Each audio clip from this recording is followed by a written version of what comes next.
Good to see you sir, कैसे हो आप? मैं बहुत अच्छा हूँ, आप सुनाएं। मैं दूसरी बार आ रहा हूँ आपके घर आप पे बार बार आइए, चुनाव मुझे के अच्छा बाद। लगेगा। और कांग्रेस से पैसे वैसे कमा के नया घर बना लिया आपने। हाँ। ये एक सामान्य सा आरोप है जिसको अब हमें फार्म झेलना हाउस की पड़ता तैयारी? है ना। ये हैजर्ड्स हैं सारे हाँ, पब्लिक लाइफ में रहने के। अच्छा और नेता नहीं है, लेकिन नेताओं का काम करते हैं, नेताओं के साथ रहते हैं, तो वो थोड़ी बहुत तो हमारे कलंकित होना ही पड़ता है साथ में। अच्छा। और अगर लोग ये सोच रहे हैं कि सच में हमने पैसा कमाया तो जाहिर सी बात है अगली बार आप फार्म हाउस में आओगे। बट नेचुरल है। पर मजे की बात ये आदित्य कि सारी दुनिया पैसे के पीछे है और पैसे का विरोध करते हैं। ये पैराडॉक्स समझ में नहीं आता। हाँ, ये हिपोक्रेसी है ना एक तरीके हर एक को पैसा चाहिए की। और ये भी पता है कि सबको पता है कि पैसा सही माध्यम से नहीं आ रहा, भारत में नहीं आता कम से कम। उसके बावजूद भी नैतिकता की बातें और ये पाखंड सा लगती हैं सारी। बट है जैसा है। ओके सर, एक बड़ी इंटरेस्टिंग किताब है भीम सिंह दैया की। वो किताब तो मैं ज्यादा नहीं कह सकता, पर उसका टाइटल मुझे बड़ा अच्छा लगा। उनका हमने पॉडकास्ट भी किया था। उसका टाइटल था कि rise of Haryana and fall of democracy. क्या किस तरीके से देखते हैं आप इस स्टेटमेंट को? हाँ, वो मैंने भी पढ़ी है। तो चूंकि वो विधायक भी रहे हैं और लेखक भी हैं, वाइस चांसलर भी रहे हैं, तो उनकी सोच गलत तो नहीं हो सकती कम से कम। और उनको चिंता है इस बात की कि हरियाणा में लोकतंत्र कमजोर हो रहा है। लेकिन ये चिंता बहुत व्यापक नहीं है। हरियाणवी सोसाइटी में इसको लेकर कोई बहुत बड़ी चिंता की बात नहीं है। तो किसी एक व्यक्ति की चिंता से चीजें बनती नहीं। वास्तव में लोकतंत्र कमजोर हुआ है हरियाणा में, बहुत ही बुरी स्थिति है। लेकिन उसके लिए कोई सामूहिक प्रयास तो नहीं हो रहा बड़े स्तर पे कि कैसे इन चीजों से निजात पाई जाए। ये स्थिति तो उसका सर आप सबसे बड़ा कारण क्या देखते हो? सबसे बड़ा कारण होने का डेमोक्रेसी जो कारण हरियाणा में है वो पूरे देश में है। कारण सारे के सारे लंबे समय तक हम राजा और प्रजा वाले माइंडसेट में रहे हैं हमेशा से।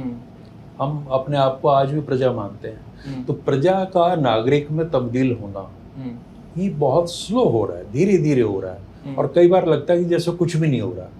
तो हम हमेशा ये उम्मीद करते हैं कि हमारी पीढ़ी तो जैसे तैसे जी लेगी, लेकिन अगली पीढ़ी थोड़ा ज्यादा उसमें नागरिकता का बोध होगा।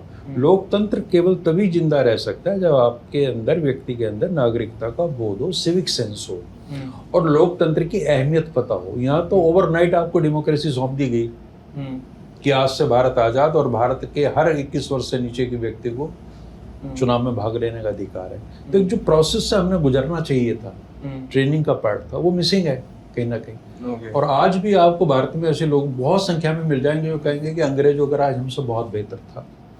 या आज देखिए संयोग है 25 जून को हम बात कर रहे हैं, इमरजेंसी के पूरे 50 साल हो रहे हैं। मैंने उस दौर में देखा है, उस दौर में मैं टीनेज में था और तब लोग इमरजेंसी के फायदे गिनवाते थे। पहला तो यही नहीं लगा कि इमरजेंसी जैसी कुछ क्या हो गया, फिर लोगों को पता ही नहीं था आपातकाल क्या है। और धीरे धीरे जब नेताओं की गिरफ्तारियां हुई और मीडिया पर अंकुश लगा, तब जाके पता चला कि कुछ गलत हो गया है। उसके लिए इस देश में कभी कोई आंदोलन तो खड़ा नहीं हुआ। आंदोलन के बाद आपातकाल लगा, ये तो ठीक है, लेकिन उसके बाद कहीं नेताओं के 1 लाख से ज्यादा नेता आपने जेल में डाल दिए, तो जनता तो बाहर नहीं आई। और जनता क्या फायदे गिना रही थी कि देखिए अब ट्रेन समय पा रही है, कर्मचारी दफ्तर में बैठ रहे हैं। तो वो जिस अराजकता से परेशान थे, जिन चीजों से, उसका हल मिल गया इमरजेंसी में। तो most of the people were happy.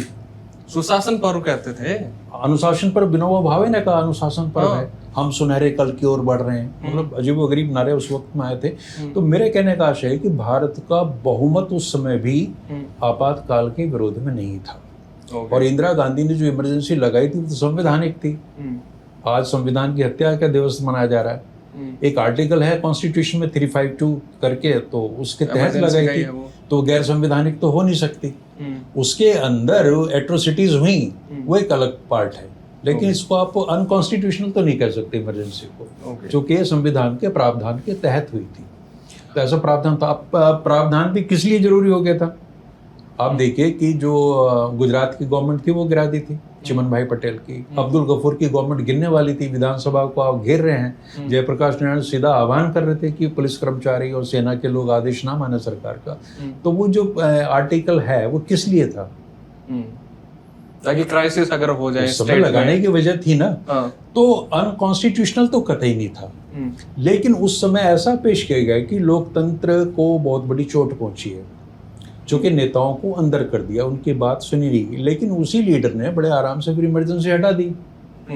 और बहुत कम लोग जानते हैं आदित्य जी एक बात कि 25 जून को इमरजेंसी लगी थी, 15 अगस्त 75 को जब श्रीमती गांधी लाल किले पर अपना भाषण करने जा रही थी तो ये सोच के निकली थी घर से कि मैं आज इस इमरजेंसी को हटाऊंगी।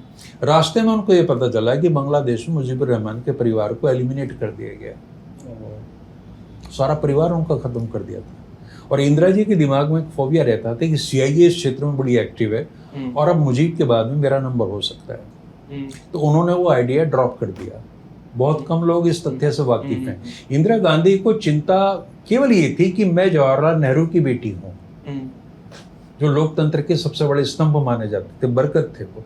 और उनको हमेशा ये एहसास रहा कि मैं कुछ गलत हुआ है लेकिन मेरे पास कोई विकल्प नहीं था। तो राजनीति में इस तरह की चीजें होती हैं। तो जो बात आपने कही ना लोकतंत्र की, ये चिंता जब तक समाज की चिंता नहीं होगी, और वो तब होगी जब लोगों को महत्व पता होगा कि लोकतंत्र है क्या, लोकतंत्र से हमें मिल क्या रहा है। अगर लोकतंत्र के नाम पे हमें अराजकता मिल रही है, भ्रष्टाचार मिल रहा है, इनएफिशिएंसी मिल रही है ना, और नागरिक सुविधाओं से हमें वंचित किया जा रहा है, तो हमारे लिए लोकतंत्र मायने कोई नहीं रखेगा। तो हम तुलनात्मक रूप से देखेंगे कि इससे बेटर तो वो है। आज हम चिंता करते हैं कि चाइना हमसे बहुत आगे निकल गया, आर्थिक रूप से भी आगे निकल गया, और वहाँ आप देखिए विकास की क्या गति है, लेकिन वो है कब, जब ऑटोक्रेसी है, जब ऑटोक्रेसी है। तो हमारे मूल स्वभाव में लोकतंत्र का विरोध करना है ही नहीं। अपवाद हो सकते हैं, आप लोकतंत्र की लड़ाई भी लड़ लेंगे, लेकिन उस लड़ाई को आप जब लड़ रहे हैं आपको उसकी गंभीरता नहीं पता होती कि ये हम किस लिए लड़ रहे हैं और क्या मूल्य है हमारे। यहाँ कोई फ्रेंच रिवॉल्यूशन का जो कंसेप्ट था सारा का सारा, वो आपको कहीं दिख रहा नजर आता है? वो उस तरीके का वॉलेंट रेवोल्यूशन एक तरीके से हुआ और स्टेट चेंज हो गया, ऐसा तो हुआ ही नहीं ना। तो नींव सही फंडामेंटली बहुत सारी गलतियां चीजें हो रही हैं। अब उनको आपको समय के हाथों में छोड़ना पड़ता है कि जब ठीक होंगी हो जाएंगी, जब नहीं होंगी तो तब देखा जाएगा, जैसे भी चलेगा। तो भारत शुरू से इसी रास्ते पे चल रहा है। कल ही हमारे एक बौद्धिक मित्र हमें मिले थे, बोले थे हमें फ्रेंच गवर्नमेंट का जो मॉडल था वो अपनाना चाहिए था, या नेहरू जी को ये करना चाहिए था, गांधी जी को ये करना चाहिए था। अब देखिए जो 1920 से चीजें आ रही हैं, प्रोसेस में ऑनगोइंग चल रहा है, अंग्रेजी लाए पार्लियामेंट्री डेमोक्रेसी और सारा सिस्टम, तो आप उसको कैसे ओवरटर्न कर देंगे एकदम रातों रात कि जी अब नेहरू का देश आ गया और मैं जो अब तक 25 वर्षों में हुआ उसको मैं खत्म कर दूंगा। आपकी कॉन्स्टिट्यूएंट असेंबली है जिसमें लगातार विद्वान लोग हैं, बड़े बैरिस्टर्स हैं, हाईली एजुकेटेड लोग हैं, और वहाँ पे बरसों बरस चिंतन मनन हो रहा है, तब जाके हमारा संविधान हुआ। इसके लिए कोई एक व्यक्ति नेहरू या पटेल या कोई और तो जिम्मेवार हो नहीं सकता। उस समय की जो संविधान सभा थी उसमें सारे नामी ग्रामी लोग थे और उन्होंने ये चीज़ें हमें दी हैं और उस रास्ते पर देश बढ़ा। तो हमारे क्या है, यह तो बहुत रेडिकल अप्रोच है कि यार खत्म करो सब कुछ, वो हो नहीं सकता। तो आप देखेंगे कहीं ना कहीं हमारे मस्तिष्क में बहुत गहरे में एक ऑटोक्रेसी के लिए कहीं एफिनिटी है, प्रेम है, और लोकतंत्र हमारे स्वभाव में है नहीं। हम आज भी ये मानते हैं कि इसका इलाज डंडा है, इसका इलाज जो है हिंसा है, इसको मारपीट कर सुधारा जा सकता है। अब चले जाइए प्रदेश के कोने में एक CIA थर्ड करके क्या हुआ है, CIA बोलते हैं, हरियाणा में अपनी CIA है, और वहाँ रात दिन कैसा ह्यूमन राइट्स का वायलेशन होता है, लोगों को उठा के पीटा जाता है, उनसे कबूल कराया जाता है, सारी चीज़ें कहीं भी चले जाओ हर शहर में मिलेंगे। वो एक ऐसी फोर्स है, हरियाणा पुलिस की ब्रांच है जो केवल यही काम करती है, क्रूरता, निरंकुश। उसके पक्ष में लोग ये कहते हैं कि इनका और कोई इलाज भी नहीं है, जो खुश होते हैं इस बात से, और वो कहते हैं कि जब जाएगा ना CIA के हाथ में तब पता चलेगा क्या है। तो जो खौफ CIA का था, वो अमेरिकन गुप्तचर संस्था का, वो यहाँ है, लेकिन आपको समाज में कभी इसकी चिंता नहीं मिलेगी, उसका जस्टिफिकेशन है। कोई डिप्टी कमिश्नर आ जाए और वो बहुत कड़े कदम उठाता है माले अतिक्रमण के खिलाफ या और चीजें, तो लोग बहुत खुश होते हैं। लेकिन जब हाईकोर्ट बार बार कहता है कि आप हेलमेट पहनिए, तो पिछले 40 साल से मैं देख रहा हूँ हेलमेट को हरियाणा में लोग लागू नहीं करवा पाई। और अब तो चेंज हुआ है, अब तो चेंज हुआ है, पिछले मैंने 4-5 साल में देखा। कब होता है वो? तब चेंज होता है जब सरकार को पैसा चाहिए होता है चालान के नाम पे। ये तब सफल माना जाएगा जब पुलिस के अधिकारी या पुलिस के कर्मचारी जो इसका चालान करते हैं उसका फोन उठाना बंद कर देंगे। वो कहते हैं कि ले बात करो, भाई साहब से बात करो या अंकल से बात करो, मेरे विधायक हैं। तो ऐसे माहौल में कहाँ लोकतंत्र चलेगा? ये भी है। तो दहिया साहब की चिंता बिल्कुल जायज़ है कि जैसे जैसे हरियाणा बना है लोकतंत्र का हनन हुआ, यहाँ की अपनी एक अलग सी कहानी वो है।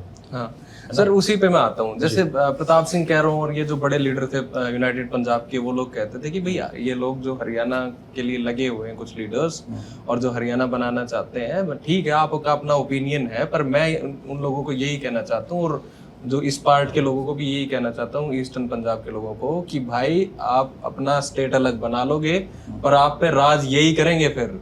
यहाँ पे पंजाब में कम से कम ये अकाली हैं और वेरिएंट हैं और लोग तो हैं, या वाइब्रेंसी तो है, यहाँ पे ये पारिवारिक राज्य बन के रह जाएगा, और जो अब सच भी हो रहा है। तो ये जो आप देखते हो डायनेस्टिक रूल जो है, उसका ऑडिट करने के लिए हरियाणा की जनता आज भी तैयार नहीं है। नहीं, जनता ऑडिट नहीं करेगी, बल्कि वो इसको मैंने कहा ना कि इन चीज़ों को भी मान्यता देने लगे हैं। हमारे यहाँ कंसेप्ट है भारत में विरासत सौंपने की। अब अगर बाप ने नेता के रूप में, विधायक, सांसद, मंत्री के रूप में एक चीज़ सोशल एसेट्स बनाई है, विरासत ही है ना वो, अब उसको वो किसको हैंड ओवर करेगा? तो यहाँ आपको लोग ये वकालत करते मिल जाएंगे कि भाई और किसको दे वो ट्रांसफ़र किसको करे। लेकिन वो बीच का बड़ा सूक्ष्म अंतर है जिसे भूल जाते हैं कि उसके पास में जो एक संगठन, ऑर्गेनाइजेशन है, पार्टी है, उसमें भी लोग काम कर रहे होते हैं। अब या तो वो इतनी उदारता दिखाए, इतना बड़प्पन दिखाए, और उसको लोकतंत्र के मूल्यों की समझ हो कि उसके बेटे को आप मना नहीं कर सकते राजनीति में आने के लिए, है ना। लेकिन उसको सुनिश्चित करना होगा कि उसकी अथॉरिटी का, उसकी सत्ता का फायदा बेटे को ना मिले, और अगर कोई और प्रत्याशी है उसकी जगह मिल जाए। अभी आप देखिए हरियाणा कांग्रेस में जिलाध्यक्षों का चयन चल रहा है, और पता चलेगा कि युवा कांग्रेस के जो अध्यक्ष बने हैं प्रदेश के, वो किसी के भतीजे हैं, किसी नेता के। जिलों में है वो किसी का बेटा है, कोई किसी नेत्री का बेटा है। तो जब इलेक्शन करने के बावजूद भी आपका रिजल्ट वही आ रहा है। हाँ, आपने चुन लिया ना, आपने कभी लोकतंत्र है, उसमें चयन होना चाहिए, चुनाव होना चाहिए। इसका सोल्यूशन क्या है? सोल्यूशन इसका मुझे अभी दूर दूर तक कोई नजर नहीं आता। कुछ तो होएगा, क्योंकि मैं इसलिए कह रहा हूँ, या तो सॉरी मैं रोक रहा हूँ आपको बीच में। एक ये तरीका होता है कि कई बार जो डायनेस्टिक पॉलिटिशियन होते हैं वो खुद ही अपने आप को खत्म कर लेते हैं, वो खुद ही अपने आप को खत्म करने की राह पर चल पड़ते हैं। ये होता है एक तो। और मैं हरियाणा में अभी जो परिवार के जो अभी वाली जनरेशन है, जो मेरी उम्र की है, मेरे से बड़ी है, उनको मैं देखता हूँ तो उनमें से 90% तो लीस्ट इंटरेस्टेड है पॉलिटिक्स में। मेरे से बड़ी वाली जनरेशन जो थी, जो मेरे फादर की उम्र की थी, मैं अगर नाम लेना छोड़ देते हैं, तो वो वाले लोग एटलीस्ट इंटरेस्टेड तो थे पॉलिटिक्स में। वो जिंदाबाद मुर्दाबाद करते थे, रोड पे रहते थे, उनको मजा आता था लोगों के बीच में रह के, लोगों से उनको ऊर्जा मिलती थी। पर आज वाली जो जनरेशन है, उनके लिए तो स्पेशली सिर्फ और सिर्फ एक वो तोहफा है जो उनको मिला है और जिसको उनको एंजॉय करना है। लोगों से प्रोक्सिमिटी उनको पसंद नहीं है, और लोग उनको पसंद नहीं है, और साथ ही साथ में इस तरीके से बात करते हैं कि ये तो मेरा ग्रांट है, ये मेरी जागीर है, या मेरा ही है। तो क्या आपको लगता है कि वो खुद ही खत्म कर लेंगे या फिर क्या इसका होएगा? एक अल्टीमेट रिएक्शन होएगा कुछ? देखिए हमारी जो सोच है ना, भारतीय सोच है कि चीज़ें समय पर अपने आप ख़त्म हो जाएंगी, हमें प्रयास करने की क्या ज़रूरत है, या कोई इनकारनेशन होगा, किसी का अवतार होगा, वो आके चीज़ों को ठीक कर देगा। हम इसी मोड में रहते हैं हमेशा। जो परिवार राजनीतिक रूप से अप्रासंगिक हो गए, रेलिवेंट हो गए, या ख़त्म होने के कगार पे हैं, उनके प्रति को बहुत ज़्यादा सहानुभूति नहीं है लोगों की, रिस्पेक्ट भी नहीं है। ठीक है, खत्म हो गए, हम नहीं कर पाए ना, तो ईश्वर ने कर दिया, वक्त ने कर दिया, तो वो इस ढंग से सोचते हैं। लेकिन ये तो बहुत ही अनसाइंटिफिक और इलॉजिकल चीज है, ऐसा नहीं होगा। परिवर्तन, देखिए राजनीति बहुत अच्छी चीज है, राजनीति बड़ी पवित्र चीज है, लेकिन कब? तब तक जब तक कि वो धंधे में ना बन गई, धंधे में तब्दील ना होगी। Now it is a full fledged धंधा। बिजनेस भी बहुत अच्छा शब्द है, उससे कोई एक घृणा वाली भावना नहीं आती, आप उसको धंधा कहना पड़ेगा, इसीलिए मैं बिजनेस बोल रहा हूं। हाँ, ये धंधा है कि एक नेता एक टर्म में विधायक रहने के बाद में, जो परसेप्शन तो बहुत ज़्यादा है, लेकिन वो अपने आप को इतना आर्थिक रूप से सक्षम कर लेता है कि 2-3 पीढ़ियों के लिए कुछ करने की जरूरत रह नहीं जाती, है ना। अभाव से निकला हुआ व्यक्ति शहर के बहुत एक पॉश इलाके में कोठी बना लेता है, गाड़ियाँ उसके पास हो जाती हैं, और तो बच्चे को उसके ये लगता है साथ में कि ये तो सही तरीका तो यही है, है ना, और वो फिर उसको हैंड ओवर करता है। मेरी समझ में ही नहीं आती कि देखिए 10 साल कांग्रेस का राज रहा जब भूपेंद्र सिंह हुड्डा मुख्यमंत्री थे हरियाणा में, अब भाजपा का है। समाज की सोच देखिए कि पिछली बार कांग्रेस आती आती रह गई, अब ये 10 साल के गैप के बाद जो कांग्रेस आ रही थी इसमें क्या नया था? यानी हम विकल्प किसको चुन रहे हैं? या मान लिया आ भी जाए 2029 में, तो वो बदले हुए लोग थोड़ी हैं, ना उनकी सोच बदली है, ना उनकी फंक्शनिंग बदली है, सब कुछ ऐसा कैसा ही रहेगा। कम ज्यादा हो सकती है थोड़ी। हाँ हाँ। और उसके 15 साल बाद 10 साल बाद हम फिर से भारतीय जनता पार्टी को स्वीकार कर लेंगे। तो हम क्या प्रयोग कर लेंगे? हम टेस्टेड लोगों को बार बार टेस्ट किए जा रहे हैं, है ना, और वही चक्र चल रहा है। हरियाणा का आदित्य जी मैं बताऊं विडंबना ये है, यहाँ 50-60 बोलो यार आप, जीवत बोलो आप कोई अच्छा नहीं लगता। तो 50-60 लोगों का एक ऐसा गैंग है जो सभी दलों का है यहाँ, और उसमें अरबपति लोग हैं, कुछ खरबपति भी हैं, उन्हीं का एक संगठन बना हुआ माफिया टाइप है, और वो सब दलों में है, बड़े अच्छे उनके गहरे संबंध है। उन्हें कोई फर्क नहीं पड़ता कि इस बार हम सरकार के लिए प्रयास कर रहे थे तो नहीं आई, कोई बात नहीं, ठीक है ना, भाई लोगों की आगे वेल कनेक्टेड। हाँ, दे आर वेल कनेक्टेड। आप ये देखिए हरियाणा में सौदे होते हैं, 1200 करोड़ की जमीन, 800 करोड़ की जमीन खरीदी, किसी आम आदमी की हिम्मत है ये लेने की? तो कौन लोग हैं? तो उन्हीं जो चंद परिवार हैं उन्हीं के लोग डिप्यूट हैं, और वो राजनीति में भी धीरे धीरे आने लगे, और वही सब कुछ तय करते हैं। तो हरियाणा तो एक तरीके से पूरी तरह जकड़ लिया गया है। डेमोक्रेसी तो रहेगी नहीं रहेगी, उससे ज़्यादा तो मुझे ये लग रहा है कि ये जो बंधक बना लिया पूरे सिस्टम को, पूरे लोकतांत्रिक व्यवस्था को बंधक बना लिया, कि इसमें आपको, और जब ऐसी स्थिति आती फिर आप कहते हैं कि मुझे कोई रास्ता समझ में नहीं आ रहा, जो मैं भी कह रहा हूँ, क्योंकि इस समय हम बिल्कुल एक बंधुआ स्थिति में है कि TINA syndrome, there is no alternative. ये स्थिति कब आती है कि जनता ये जब कहने लगे यार चारा क्या है, तो तब ये भी तो स्थिति आती है। उसी टाइम पर ये भी तो होता है, हमेशा रेवोल्यूशंस में भी हुआ है कि कुछ नया होता है, कुछ नया उदय होता है। नया तब होगा जो आपने कहा कि एक उदासीनता है आज की पीढ़ी में। पहले तो हमें उदासीनता की वजह को जानना पड़ेगा कि आज का नौजवान, 25-26 साल का नौजवान या 18 साल का जो वोट देने जा रहा है, वो राजनीति में उसका इंटरेस्ट क्यों नहीं है? एक तरफ तो हम कह रहे हैं कि मतदान का प्रतिशत लगातार बढ़ता जा रहा है, यानी लोग ज़्यादा वोट डालने निकल रहे हैं, और यंगस्टर भी बहुत निकलते हैं, लेकिन जब वो उनका रिजल्ट आता है वो वैसा ही है। ये भी है। तो कहीं पॉलिटिकल ट्रेनिंग हुई नहीं है। आप ये देखिए, आप वैसे देखिए, आप विद्यार्थी है, नौजवान है, आप मुझे ये बता दो कि राजनीति में आने वाला कोई ऐसा है जो टॉपर है, ये साइंस का स्टूडेंट है, जिसके पास सीरियस काम करने के लिए, विज्ञान का विद्यार्थी है, कॉमर्स का है, इंजीनियरिंग में है, या मेडिकल साइंसेज में है, उनका तो कोई रुचि नहीं रत्ती भर भी, क्योंकि दे हैव बेटर ऑप्शन, एक सम्मानजनक उनके पास पेशा। राजनीति में कौन से छात्र आ रहे हैं जो कुछ नहीं कर पा रहे? मेनली ह्यूमैनिटीज वाले होंगे। तो पहले एक धारणा थी ना कि वकील आते थे राजनीति में, और अब ऐसे स्टूडेंट आ रहे हैं जिनके पास कोई सीरियस काम करने के लिए है नहीं, और ना उनको कोई भविष्य नजर आ रहा, भविष्य की रूपरेखा है नहीं सामने, और उनको पता है कि बेरोजगारी है ही, और ये एक ऐसा रास्ता है, ये आसान है। अब आपको जो युवा नेताओं के इर्द गिर्द मिलेंगे सारे युवा ही मिलेंगे ना, तो हम ये भी नहीं कह सकते कि उनका इंटरेस्ट नहीं है, लेकिन इंटरेस्ट लेने की वजह कुछ और है। इंटरेस्ट पावर की तरफ है, उस सोर्स ऑफ पावर की तरफ है, रादर देन उस पॉलिटिक्स में जो जिसमें आप नीचे उतरो और अपने आप को गंदा करो और साफ करो। हमारे यहाँ आदित्य इतनी बड़ी समस्या आ गई है कि कोई बच्चा जब अपना कोर्स कंप्लीट कर लेता है 2-3-4 साल का, उसके बाद उसके सामने सबसे बड़ा सवाल ये है कि मुझे जॉब कैसे मिलेगी। तो जो सिंसियर लोग हैं, तैयारी करते हैं, उनकी अलग बात है। मेजॉरिटी ये सोचती है कि अब मुझे साल 6 महीने किसी पॉलिटिकल पार्टी को देने चाहिए। इससे बड़ी विडंबना कुछ नहीं है। कोई विडंबना नहीं है। कोई विधायक, कोई सांसद या विधायक सांसद का कोई चमचा वो पहले ढूंढता है, और फिर वो कोशिश करता है कि ये बंदा जो है मेरे को जब भी इसकी सरकार आएगी उसमें कहीं ना कहीं एडजस्ट करा देगा। तो हमारे यहाँ इंटर्नशिप जो है ना, ये वाली ये जो करनी पड़ रही है, पॉलिटिकल इंटर्नशिप करनी पड़ रही है, इसके अलावा कोई भविष्य नहीं है। और इसमें भी इतना कंपटीशन है। मेरी कुछ ऐसे लोगों से बातचीत हुई, बोले सर कर तो लें चमचागिरी, चारणगिरी, कोई बुरी बात नहीं है, उसके लिए हमने मेंटली अपने आप को तैयार कर लिया, लेकिन वहाँ बहुत लंबी लाइन है। वहाँ भी इतनी भीड़ इकट्ठी हो गई है कि वो बेचारे को जो वहाँ थोड़ी संभावना नजर आ रही थी वो भी धूमिल हो रही है। पहले से वहाँ इतना रिजर्व्ड है सब कुछ।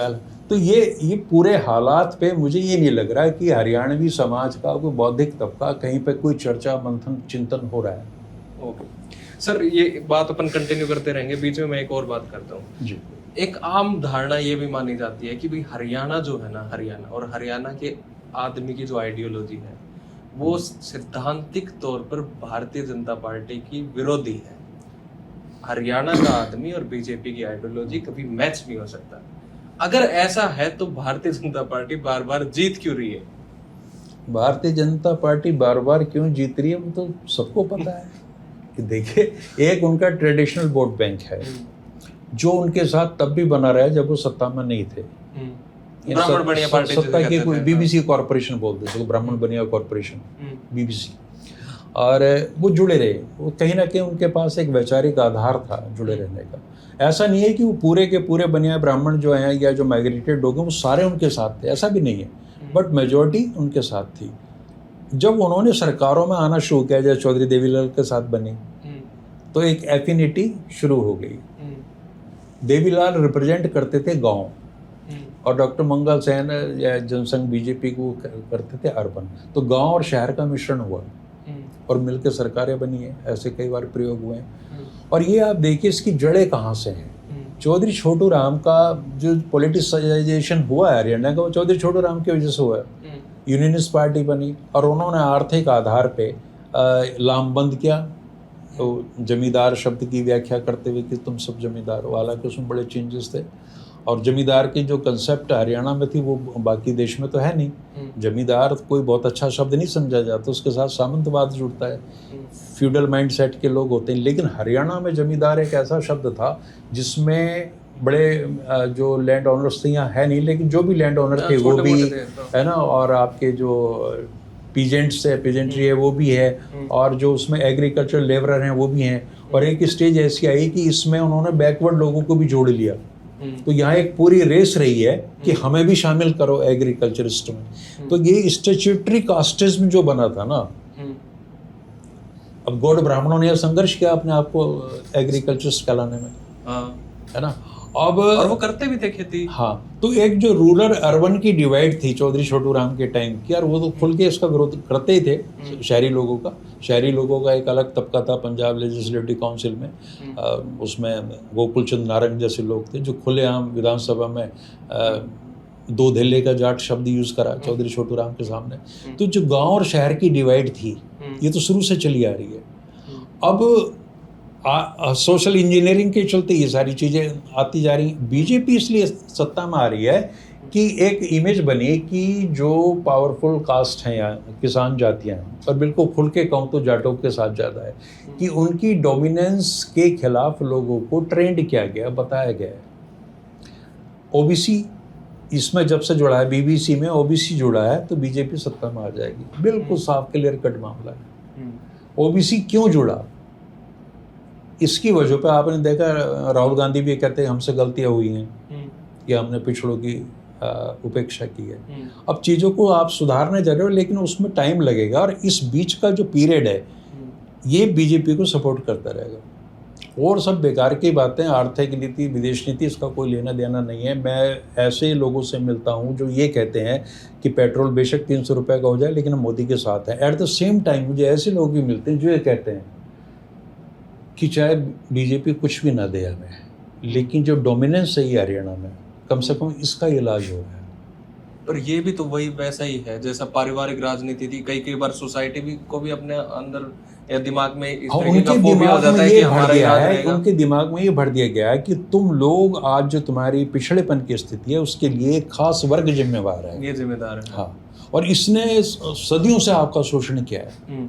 और ओबीसी में आप देखेंगे मेनली इसमें जो ना वो जिजमानी प्रथा वाले एलिमेंट हैं, जो एक्चुअल में तो शूद्र शब्द इन्हीं के लिए हुआ था। सर्विस सेक्टर शूद्र शब्द इतना गंदा कर दिया है कि उससे लोग ये मानते हैं पता नहीं क्या चीज़ है। वो तो अनटचेबल्स वाला अलग ही है जो बाद में 5वां वर्ण हमने तैयार किया है। तो जो सर्विस सेक्टर था वही सारा आज का ओबीसी है मेनली। ओके, है ना। पहले वो ब्राह्मणों के वर्चस्व में था, कहते थे कि पंडित जी को सेट कर लो, बाकी तो जो और हैं वो काम करने वाली जाती हैं वो अपने आप सेट हो जाएंगी। तो पंडित जी सेट करते थे कि किसको क्या देना। शादियों में आपने देखा होगा कि वो लोग जब लड़की विदा होती थी तो लड़के वाला जो पैसे देता था उनको तो पंडित जी कहते थे इसको 2 रुपए दे दो, उसको 3 रुपए दे दो, 5 रुपए दे दो। अभी कोई सम्मानजनक स्थिति तो है नहीं किसी भी सामाजिक जीवन में। उसके बाद में जब उस डोमिनेंस को रिप्लेस किया दूसरी वाली ने,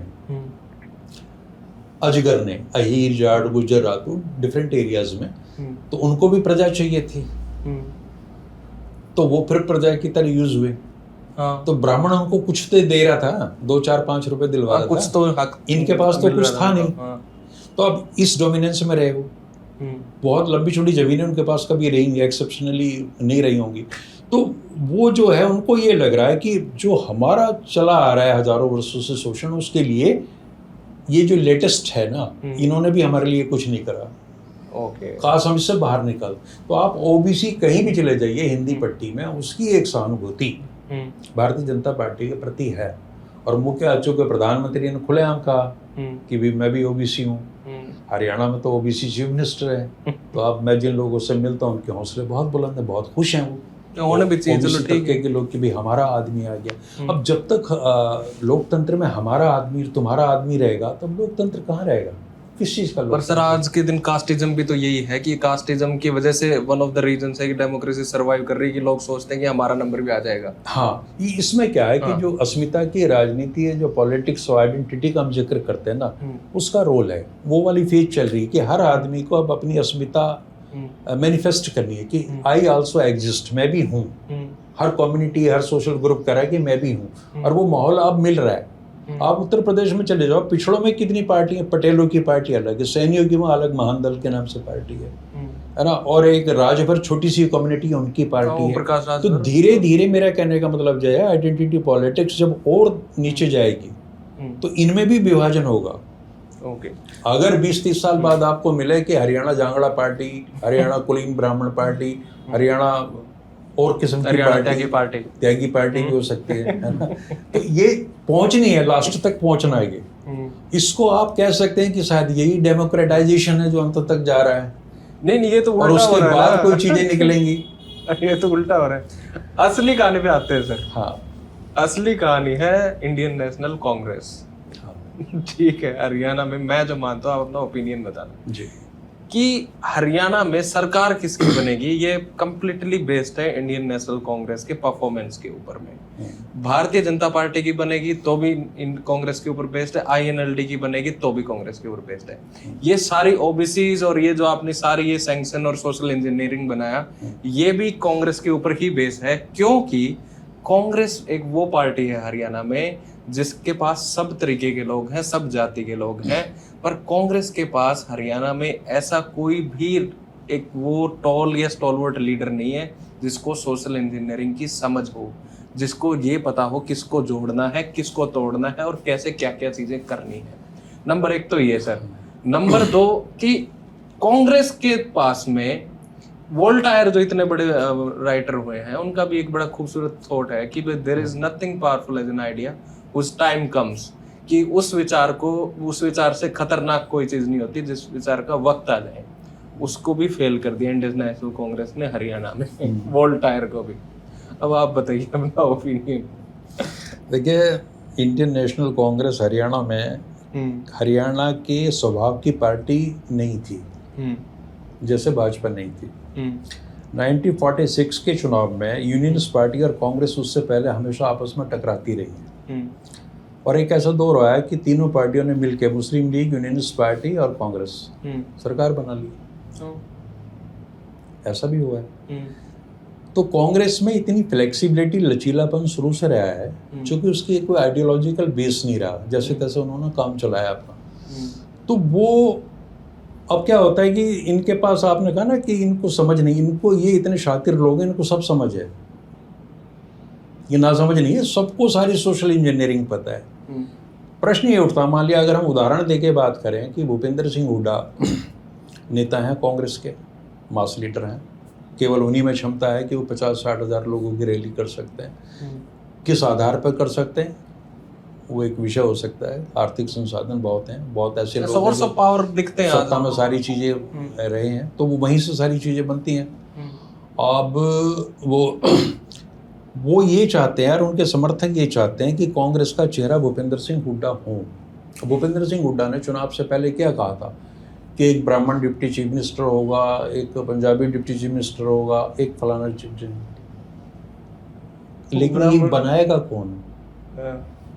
Who will appoint all these deputy chief ministers? मतलब आप सत्ता में भागीदारी दे रहे हैं, सुपीरियोरिटी है आपकी है ना, तो वो डोमिनेंस तो वहीं रही। अब इसका गलत असर जा रहा है। वहाँ जब आप ब्राह्मण जाति के सम्मेलन में जाओगे या किसी और के जाओगे, वहाँ तो आप ये बात क्या है, तो आपकी समझ के जो लोग हैं वो तो खुश हो जाएंगे, ताली बजा देंगे। जो बाकी लोग हैं या जो उनको समझाने वाले लोग हैं कि तुम्हारी ये हालत हो गई कि ये देंगे तब तुम बनोगे, ये बनाएगा। तुम तो शुरू से राजा रहे हो, तुमसे तो सत्ता छीनी है भाई। ब्राह्मण पहला मुख्यमंत्री था हरियाणा का, और आज तुम इस मुद्रा में आ गए, इस स्थिति में आ गए, एंड ही विल डिसाइड। तो ये चीज ज्यादा असर करती है।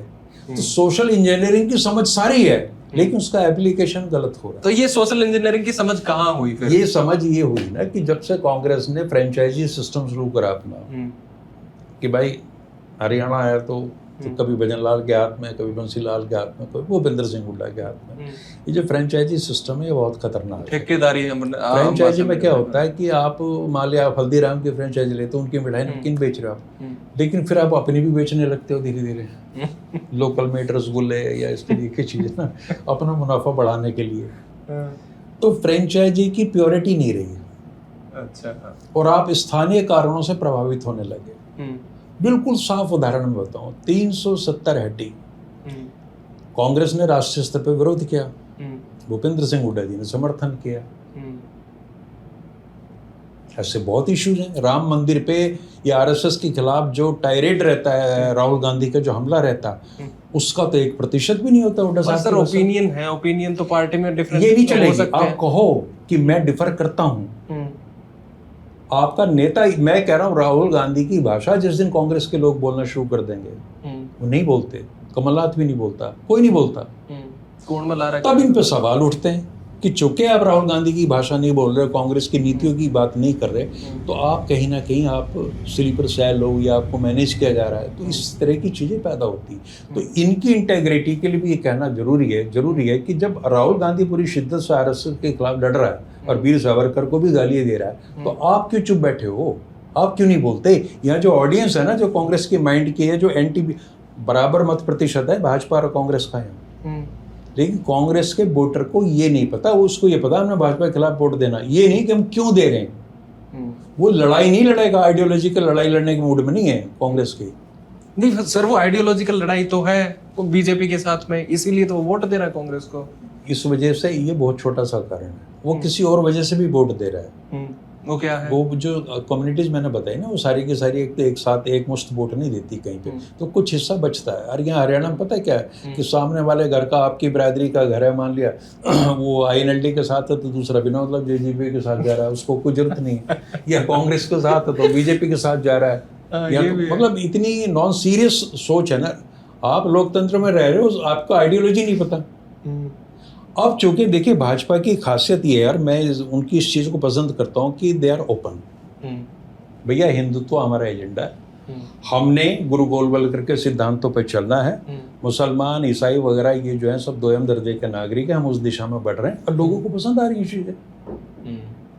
चूँकि पिछले 50-60 वर्षों में उनके जो सोच रही है वो उसी तरीके की, तो वो कब मना कर रहे हैं? नरेंद्र मोदी की अगर कोई एक विशेषता ये है कि वहाँ उन्होंने कोई बीच में दीवार नहीं रखी। अटल जी नरम थे, अडवाणी जी वो थे, अब कोई चक्कर नहीं है, एक ही है। और उसके बाद में दूसरे अगर जिसकी चर्चा होती है लोग पसंद करते हैं वो आदित्यनाथ योगी हैं। तो आप समझिए उनका कोई भाजपा या RSS का कोई लेना देना नहीं है ना। तो यहाँ से सीधे वहाँ अगर आप नरेंद्र मोदी से गडकरी की तरफ जाओगे, हालांकि बहुत लंबा चौड़ा अंतर नहीं है, तो चीज़ें खतरे में पड़ सकती हैं। कांग्रेस भी सोचती है कि किसी तरीके से मोदी जी का विकल्प भाजपा में कोई ऐसा सॉफ्ट आदमी आ जाए तो हमारे लिए जगह बननी शुरू हो जाएगी। सॉफ्ट हिंदुत्व के नाम पे तो पूरी कोशिश करी है भारतीय कांग्रेस ने खुद ही अपनी आइडियोलॉजी अपनाई थी कि जनेऊधारी ब्राह्मण है राहुल गांधी। हाँ तो वो गलती तो उन्होंने किया। मैं कहता हूँ BJP is the by product of Congress blunders. Sir ये बात ठीक है आपकी। लेकिन कई चीज में ना उसमें आदित्य नेताओं के हाथ में नहीं होती। राजनीति हमेशा, मेरी सोच ये समाज करता है। इस तो सब समाज तो करता है, पर है। नेताओं के हाथ में कैसे नहीं होती? अगर समाज के हिसाब की सोच नेता की होगी तो वो उनसे डिफरेंट कैसे होएगा? हाँ, वो तो उन्हीं जैसा हो जाएगा।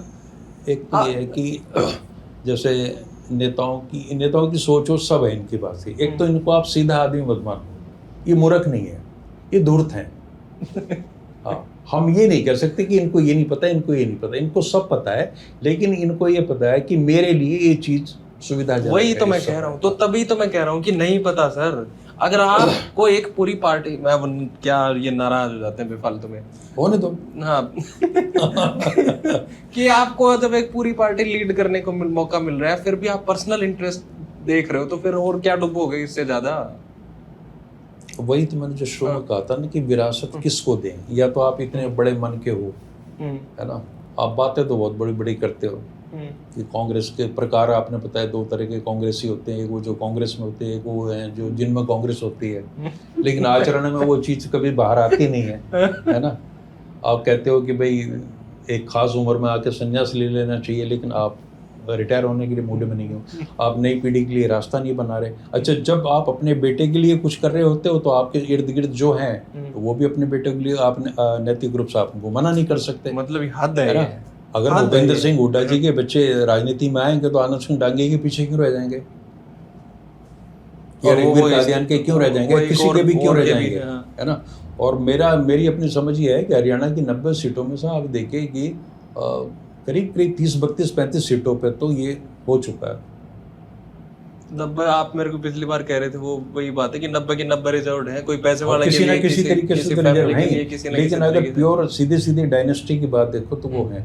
अच्छा, उनके लिए आप कहोगे कि नई चीजें कैसे बने। सवाल ये है मुख्य कि अगर कोई सामान्य घर का लड़का जिसकी कोई राजनीतिक पृष्ठभूमि नहीं है और उसके अंदर सारी संभावनाएं हैं, समझ है सारी चीजों की, बट वो उसका मुकाबला किस आदमी से, उसका मुकाबला उस नेता पुत्र से है जिसके घर में 6 गाड़ियां खड़ी हैं, जिसके दिल्ली में फार्म हाउसेज हैं, जिसके पास आर्थिक संसाधनों की भरमार, और जिसके पास सबसे बड़ी बात है कि 1000, 1500, 2000 लोग हैं जो रात दिन उसकी परिक्रमा करते रहते हैं। उस नए आदमी के पास क्या मिलेगा? सर ये चीजें तो टूट जाती है। नए आदमी के पास डंका थोट हो तो बड़े से बड़े आदमी खत्म हो गए। अभी नहीं, अभी वो वक्त नहीं आया। हमारे इनके नेता इतने बदमाश हैं कि एक्सट्रीम पर नहीं जाते, मध्यम मार्ग। हाँ, ये ना तो डेल्टा वाली इनकी वो कोरोना की नहीं होती, ये ओमिक्रॉन वाले होते हैं। मतलब इतना कष्ट नहीं देते कि एकदम से कहीं रेडिकल माहौल बन जाए, धीरे धीरे सारी चीजें चलती रहती हैं आराम से। दूसरे ये जो अब जैसे कांग्रेस ने ये इशू उठाया संविधान वाला, राहुल गांधी छोटी सी वो लिए घूमते फिरते रहते हैं, वो संविधान की वो दिखाते हैं। लोग मेरे से ये पूछने लगे, ये बातें करते हैं कि आप ये बताइए कि भूपेंद्र सिंह हुड्डा को विधायक दल का नेता क्यों नहीं चुना जा रहा, जब आउट ऑफ 36 या 35 32-33 उनके साथ हैं, तो और लोकतंत्र क्या होता है, किसी भी वजह से हो हैं? अब इस बात का क्या जवाब दूं मैं? अब चूंकि उनको प्रदेश पे 2-3 नेता उनको पसंद नहीं करते, या कुछ वर्ग ऐसा मानते हैं कि उनकी वजह से सरकार आती आती रह गई। सवाल ये है कि धरातल पे तो आज जो विधायकों की संख्या है उसका अमूमन 1, 2, 3 को छोड़ दो, अब सारे के सारे उन्हीं के साथ हैं, तो आप डिसीजन क्यों नहीं कर रहे? तो अनडेमोक्रेटिक काम है ना। आपकी पसंद का, लोकतंत्र में पसंद का क्या महत्व है? वहाँ तो बहुमत तय करेगा। ये भी है। तो ये अपनी चीजों में गिर जाते हैं। अब आप कैसे, मतलब अगर हम ये मान लें कि राहुल गांधी के सामने सबसे बड़ा प्रश्न है हरियाणा के संदर्भ में कि भूपेंद्र हुड्डा से कैसे मुक्ति पाई जाए, तो उनके पास में लॉजिकल या कोई मॉरल हथियार कौन सा है, कॉन्स्टिट्यूशनल, जब लोग उनके साथ हैं? मुक्ति के लिए कॉन्स्टिट्यूशनल हथियार चाहिए ही नहीं होते, इमोशन चाहिए। वो हिम्मत नहीं ना। इंदिरा जी ने ये महसूस कर लिया था। देखिए आप, अगर कांग्रेस की हिस्ट्री इन लोगों को नहीं पता, एक तो दिक्कत ये है कि कांग्रेस के लोग पढ़ते लिखते बिल्कुल भी नहीं, इनका कोई लेना देना नहीं चीजों से। इनकी भी आरएसएस वाली है, सूचना वाले फिर भी अपना लगे रहते हैं सर। ये तो इनका तो कांग्रेस वाले तो कांग्रेस की बात नहीं जानते ना, या तो बहुत ही बुरे हालात हैं, क्योंकि एक स्ट्रेट जैकेट में आइडियोलॉजी नहीं है ना। आइडियोलॉजी पे उन्होंने प्रयास ही नहीं करा। कांग्रेस की कोई आइडियोलॉजी कभी रही नहीं, एक तो लोग देखिए बीजेपी कितने ढंग से प्रचार करती है कि 140 साल पुरानी पार्टी है, और भैया 140 साल का क्या मतलब इस पार्टी से, इस कांग्रेस से है? तो बिल्कुल चेंज हो रखा है। 1885 में कांग्रेस बनी है, और गांधी के आने से पहले तक, मतलब 1918-19 में आए होंगे वो, 15 तो वो जितना भी पूरा पीरियड है उसमें कांग्रेस क्या थी, वो तो अपील दलील की पार्टी थी। वो अंग्रेजों से अपनी पिटीशन रखते थे, उनकी चीजें मान लेते थे। हर साल कांग्रेस का कन्वेंशन होता था, उसमें प्रस्ताव पारित होते थे, वो कहते थे जी माय लॉर्ड ये दे दो हमें, ये दे दो। तो ये तो नहीं सर, फिर भी एक डिस्कशन तो स्टार्ट हो ही गया था। हाँ। एक चर्निंग, एक डिस्कशन का प्लेटफॉर्म तो थी। आप 1915 और 1885 का जो गैप देखते हैं, तो उसमें भी दादा भाई नौरोजी, तिलक और गोखले, और ये जो स्टार्टिंग के हमारे इंडिपेंडेंट वाले, देखिए मैं ये नहीं कह रहा कि वो बेवकूफ थे, वो तो बहुत पढ़े लिखे लोग थे ना, वो तो ब्रेन ड्रेन पर काम कर रहे थे दादा नौरोजी तो, और जाके ब्रिटिश पार्लियामेंट के भी मेंबर बन गए, तो मूर्ख लोग नहीं थे। लेकिन कांग्रेस का उस समय तक क्या मामला, उसमें एक एलिमेंट आया है तिलक के रूप में। गोखले तक तो संविधानवादी थे सारे कि हम इसी पे चलेंगे, अपील दलील और वकील वाले रास्ते पे। तिलक का ये एलिमेंट, अब लोग ये कहते हैं कि अगर 1920 में तिलक की मृत्यु ना होती तो गांधी की एंट्री मुश्किल हो जाती। और गांधी तो पहले एंटर कर गए थे। ऐसी माहौल हो गया, उस एंटर करते ही नेता थोड़ी बन गए थे। सर चंपारण के बाद तो नेता बना तो गोखले मानने लगे थे। कराते रहे।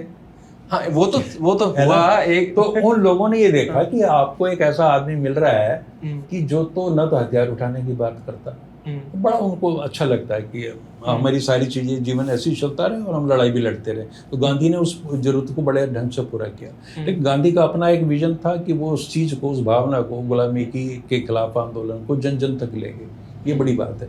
मेरे कहने का आशय ये है कि जब गांधी की कांग्रेस है, वो कांग्रेस कोई सत्ता की कांग्रेस नहीं थी, या उनके जीते जी 1937 में इलेक्शन हो गए और कई प्रांतों में कांग्रेस की सरकारें बनी, फिर उन्हें इस्तीफे भी देने पड़े। ये कांग्रेसी नहीं जानते इन चीज़ों को। मजे की बात ये, हाँ, जो जिलाध्यक्ष बन के आएंगे ना, उनसे भी पूछ लेना आप।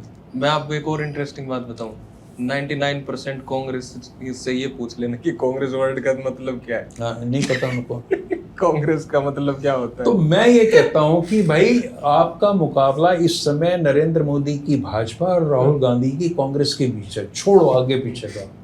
1952 में पहले इलेक्शन में जनसंघ था, और नेहरू के रहते उनको कभी सिंगल डिजिट के अलावा सीटें नहीं मिली। 2, 3, 7, 8 ये रहे।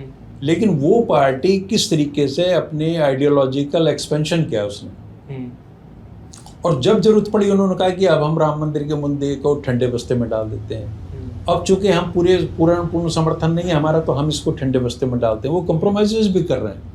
लेकिन जैसे ही उनके पास में पूरी सत्ता आई, तो उन्होंने अपने जो बड़े मुद्दे थे वो कर दिए, सारे के सारे ऑलमोस्ट हो गए, और लोग उससे खुश भी हैं। अब कांग्रेस के रिवाइवल की अब संभावनाएं बनती हैं। कांग्रेस का रिवाइवल इसलिए भी होना है, होना चाहिए, और हो भी सकता है कि उसके अलावा विकल्प क्या, 2 पार्टी तो चाहिए ना आपको। तो राष्ट्रीय स्तर पर तो चाहे 40 सीटों के साथ आप कांग्रेस बैठी रहे, या आपकी इस बार 99 या 100 आ गई है ना, तो आना तो कांग्रेस नहीं है अल्टीमेटली। अगर भाजपा जाएगी तो कांग्रेस ही आएगी। ये अलग हो सकता है कि अखिलेश का समर्थन हो, ममता का समर्थन हो, या वो सारी चीजें हों, लेकिन एक दौर में आके चीजों में समाज कोई स्टैग्नेट नहीं है यहाँ, ना चाहते भी चर्निंग चलती रहती है, और कोई ना कोई ऐसा रिजल्ट। ये तो कह रहे हैं कि 1934 में 2034 में भी मोदी जी ही आएंगे, तो कोई नहीं, देखिए कॉन्फिडेंस की हद है। लेकिन मुझे ये लग रहा है कि अगले 4-5 वर्षों में नहीं, 2-3 वर्षों में बहुत बड़े व्यापक स्तर पर परिवर्तन होने हैं। ओके सर, 2-3 चीजें हैं जी। अपन स्टेट की बात करते हैं, जब कांग्रेस की बात करते हैं, और एक जो फियर है जिसकी वजह से भूपेंद्र सिंह हुड्डा से लोग अलग होते हैं या जैसा मानते हैं लोग, तो वो ये है कि एक गवर्नेंस गैप, नंबर 1 तो ये, और दूसरा उनका जो पास्ट है, जो उनका जो गवर्नेंस सिस्टम रहा है, जिसमें पास्ट बैगेजेस हैं, जिसमें पर्चे खर्चे और ये जो भी बोलते हैं, और एक तरह की एक सुपीरियोरिटी एक क्लास के लिए, एक वर्ग के लिए, तो वो सबसे बड़ी दुश्मन और लोगों को दिखता है, जिसकी वजह से कांग्रेस से लोग हट रहे हैं। दूसरी चीज क्या है कि कांग्रेस में उनको कोई और भी ऐसा बड़ा लीडर नहीं लग रहा जो कांग्रेस को लीड कर पाए, या जिसको कांग्रेस के बड़े नेता खुद वहां पे एस्टेब्लिश करवाने में मदद करें, एस्टेब्लिश होने दें। तो इसको आप कैसे देखते हैं?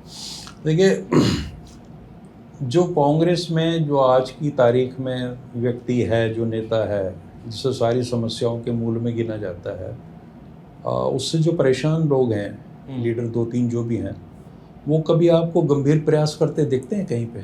नहीं, वो खुद भी नहीं है। खुद भी नहीं है ना। और किसी ना किसी स्टेज पे जाकर वो उसकी लीडरशिप को मान भी लेते हैं। हाँ। व्यक्तिगत बातचीत तो महसूस करते हैं, वो कहते भी हैं कि भाई अभी तो कोई तोड़ है नहीं, ऑल्टरनेट नहीं है। हाँ, तो तोड़ नहीं है। यानी आप लोग आप जो राइवल हो सकते हो, आप ही इतने फ्रस्ट्रेटेड हो, आपको ही रास्ते नजर नहीं आ रहे, तो आप लोगों को कैसे मोटिवेट करोगे? तो कांग्रेस एक ऐसी पार्टी है कि जैसे राजनीति कर रहे हैं 2025 में, और उनके जो औजार हैं ना वो 1960 के 70 के हैं, और आदमी भी उसी सोच के आदमी है। वो नया सोच ही नहीं पाते, या जितनी देर में नया सोचते हैं इतने बीजेपी के कई सारे और एडिशन आ जाते हैं नई सोच के। तो इनके फाइट करने के जो इनके टूल्स हैं वो बहुत ही कमजोर हैं। मतलब हैरत आती है कि आपने ऐसे लोगों को चुना है जिनकी मृत्यु हो चुकी। मतलब आप इससे ज्यादा और क्या, मतलब आपके पास में एक भाई आज की राजनीति के महत्वपूर्ण औजार हैं कि आपके पास डाटा होना चाहिए, आपका कंप्यूटराइज सिस्टम होना चाहिए, आपकी एक्सेस आपके हर कार्यकर्ता तक होनी चाहिए। तो इनके पास तो आपने देख लिया क्या हाल है, कुछ नहीं है। बीजेपी को आप गाली दिए जाओगे कि देखिए हम तो इतने गरीब थे, हमारे तो कार्यालयों में कभी कुर्सी भी ठीक से नहीं पड़ी, और इनके बन गए हजारों हजारों करोड़ के बन गए। फिर आपने क्या करा? आपके पास नई सोच क्यों नहीं आ रही? आप जब सत्ता में थे तब ये चीजें क्यों नहीं सोची? सर बीजेपी को तो गाली देने का मतलब ही नहीं है, बीजेपी तो दुश्मन है ही नहीं। असली दिक्कत तो कांग्रेस में है। हाँ वो तो कांग्रेस की वजह से ही तो बीजेपी आ रही है, कांग्रेस की वजह से और वोट आ रहे हैं। अब आप बोलोगे कि नायब सैनी ने हमारा यू बिगाड़ दिया, यू कर दिया, तो नायब सैनी तब आक्रोशित होकर वोट डाल रखा है इसके खिलाफ। ऐसा है आदित्य कि जो कुछ कांग्रेस में आपको चीजें दिख रही है ना, ये सारी भाजपा में है, छोटे मोटे अनुपात में है। आपको मैं आप एक बात बताओ, सॉरी मैं आपको रोक रहा हूँ। हरियाणा के आदमी को अगर ढंग की कांग्रेस की लीडरशिप हो हरियाणा स्टेट में, और वो समझा पाए क्या करना करो, बीजेपी आना समझाओगे, ये समझा रियलाइज करवा दे, 5 सीट आ जाएंगी बीजेपी की। नहीं आएगी तो समझाए कौन? क्यों समझाए? लीडर चाहिएगा उसका। नहीं मास लीडर तो है, जैसा भी है मानस चाहिएगा एक ढंग का लीडर। अब आप ये देखिए कि जो विपक्ष है ना यहाँ के, जो कांग्रेस ही मान के चलो, उसमें एक निकम्मापन इस हद तक है कि कांग्रेस से गए हुए इंद्रजीत सिंह वहाँ लंबा टाइम हो गया उनको, वो ये कह रहे हैं कि नायब सिंह सैनी के हाथ में कुछ नहीं है और असल सरकार अभी खट्टर चला रहे हैं। उसके पूरी जिंदगी में ग्रीवांसी ही रहते हैं जैसे भी हैं। हाँ। लेकिन क्या विपक्ष के रूप में इंद्रजीत के बयान को आधार बना के कांग्रेस पार्टी कुछ नहीं कर सकती कि ये जो मुख्यमंत्री इस समय बैठा है, इनका ही कैबिनेट मंत्री मान रहा है केंद्र में बैठा हुआ मोदी जी का आदमी, कि इसके पास कुछ है ही नहीं, इसका सौदा ही कुछ नहीं है सर, इसको तो खट्टर चला रहा है। ये लोग भी जानते हैं इस चीज को, लेकिन आपको एक पॉलिटिकल पार्टी होने के नाते इस चीज को प्रोजेक्ट करना पड़ेगा, बताना पड़ेगा। वो तो बताना पड़ेगा, पर यार खुद की राड़ते हैं टाइम को, नहीं तो दूसरे कड़े देखेंगे। तो वो कम से कम जिसके हाथ में वो तो कहे। हाँ। वो भी ट्वीट जारी करते हैं। हरियाणा ट्वीट का प्रदेश नहीं है। हाँ। हरियाणा सड़क का प्रदेश है। यहाँ विपक्ष से ये उम्मीद की जाती है कि आप सड़क पर आके लड़ाई लड़नी। और जैसे HAU का मामला है, इस समय में अब जो भी दल हैं वो जो जा रहे हैं JJP वगैरह, फिलहाल उनका भविष्य नजर नहीं आ रहा धोनी साहब, बट वो कम से कम प्रयास तो कर रहे हैं। कांग्रेस तो विपक्ष के रूप में उससे भी गई गुजरी है। मेहनती है वो लोग, मेहनती हैं। और मैं बता रहा हूँ, ये अगर कांग्रेस ही समझ रही है, और बहुत लोगों की गलतफहमी है कि दुष्यंत चौटाला को भविष्य नहीं, वो अपने दिमाग से निकाल दें। बिल्कुल ठीक बात है आपकी। वो दीपेंद्र हुड्डा से 10 साल छोटा है उम्र में। तो अगर कोई ये मान के चल रहा है कि दुष्यंत चौटाला का कोई भविष्य नहीं है, तो भूल जाओ। वो राजनीति बदलती रहती है। आज जिस भारतीय जनता पार्टी में फिर आ रहा हूँ मैं, इंदिरा गांधी को आप गाली दे रहे हो। एक नारा लगता था इंदिरा संजय बंसीलाल, नसबंदी के 3 दलाल। तो संजय का परिवार तो वहाँ है ही, तो चौधरी बंसीलाल के साथ मिलकर आप सरकार बना चुके, ठीक है। ओम प्रकाश चौटाला जी के साथ आप मिलकर सरकार बना चुके महमकांड के बाद में। तो अगर वो, मैं नहीं कह रहा कि वो गलत आदमी थे, जैसे भी थे जो उनके, या भजन लाल के साथ भी आपने कंप्रोमाइज किया, उनका परिवार भी आपके साथ ही है। तो हरियाणा की हर तथा कथित बुराई, तथा कथित मैं नहीं कह रहा, वो सबके जनक और उसको नए आयाम देने वाले तमाम लोग आज भारतीय जनता पार्टी में हैं। आप वंशवाद की बात करो, किरण भी आ गई, राज्यसभा में चली गई, बेटी आ गई, मंत्री बन गई, इंद्रजीत आ गए, उनकी बेटी भी आ गई। सारे तो कांग्रेसियों को आप सेट कर रहे हो यहाँ, जो वंशवाद के वहां परोधा थे और वंशवाद के नाम पर राजनीति कर रहे थे, और ये सच भी था। तो अब किस तरह से अलग हो गए? लेकिन ये बात कोई कांग्रेस का नेतृत्व तो कहता ही नहीं है। तो मैं कह रहा हूँ मेरे कहने से क्या हो रहा है सर? कांग्रेस तो कोई अर्थ नहीं। मैं तो कम से कम वो इतना तो कह दे, भाई देखो वंशवाद को प्रमोट करने का पाप हमने किया और हम शर्मिंदा हैं, लेकिन इनसे तो पूछ लो ये क्यों कर रहे हैं। आप पानी कौन दे रहे हैं उनको? हाँ, लेकिन वहाँ एक सहमति है आपस में, अंडरस्टैंडिंग कि अपने बच्चे खत्म नहीं करने भाई। ये करते हैं आपस में, अपने बच्चों को कुछ नहीं कहना। और उसके पीछे एक आवरण होता है सामाजिकता, मरने जीने पे जाना, नामकरण संस्कार पे जाना, ये तो हमारे सामाजिक रिश्ते हैं। और व्यक्तिगत चीज अलग है और सार्वजनिक जीवन अलग है। ये जो घालमेल हो रहा है ना, ये वाहियात सा, कोई वैचारिक जीवन नहीं रहा।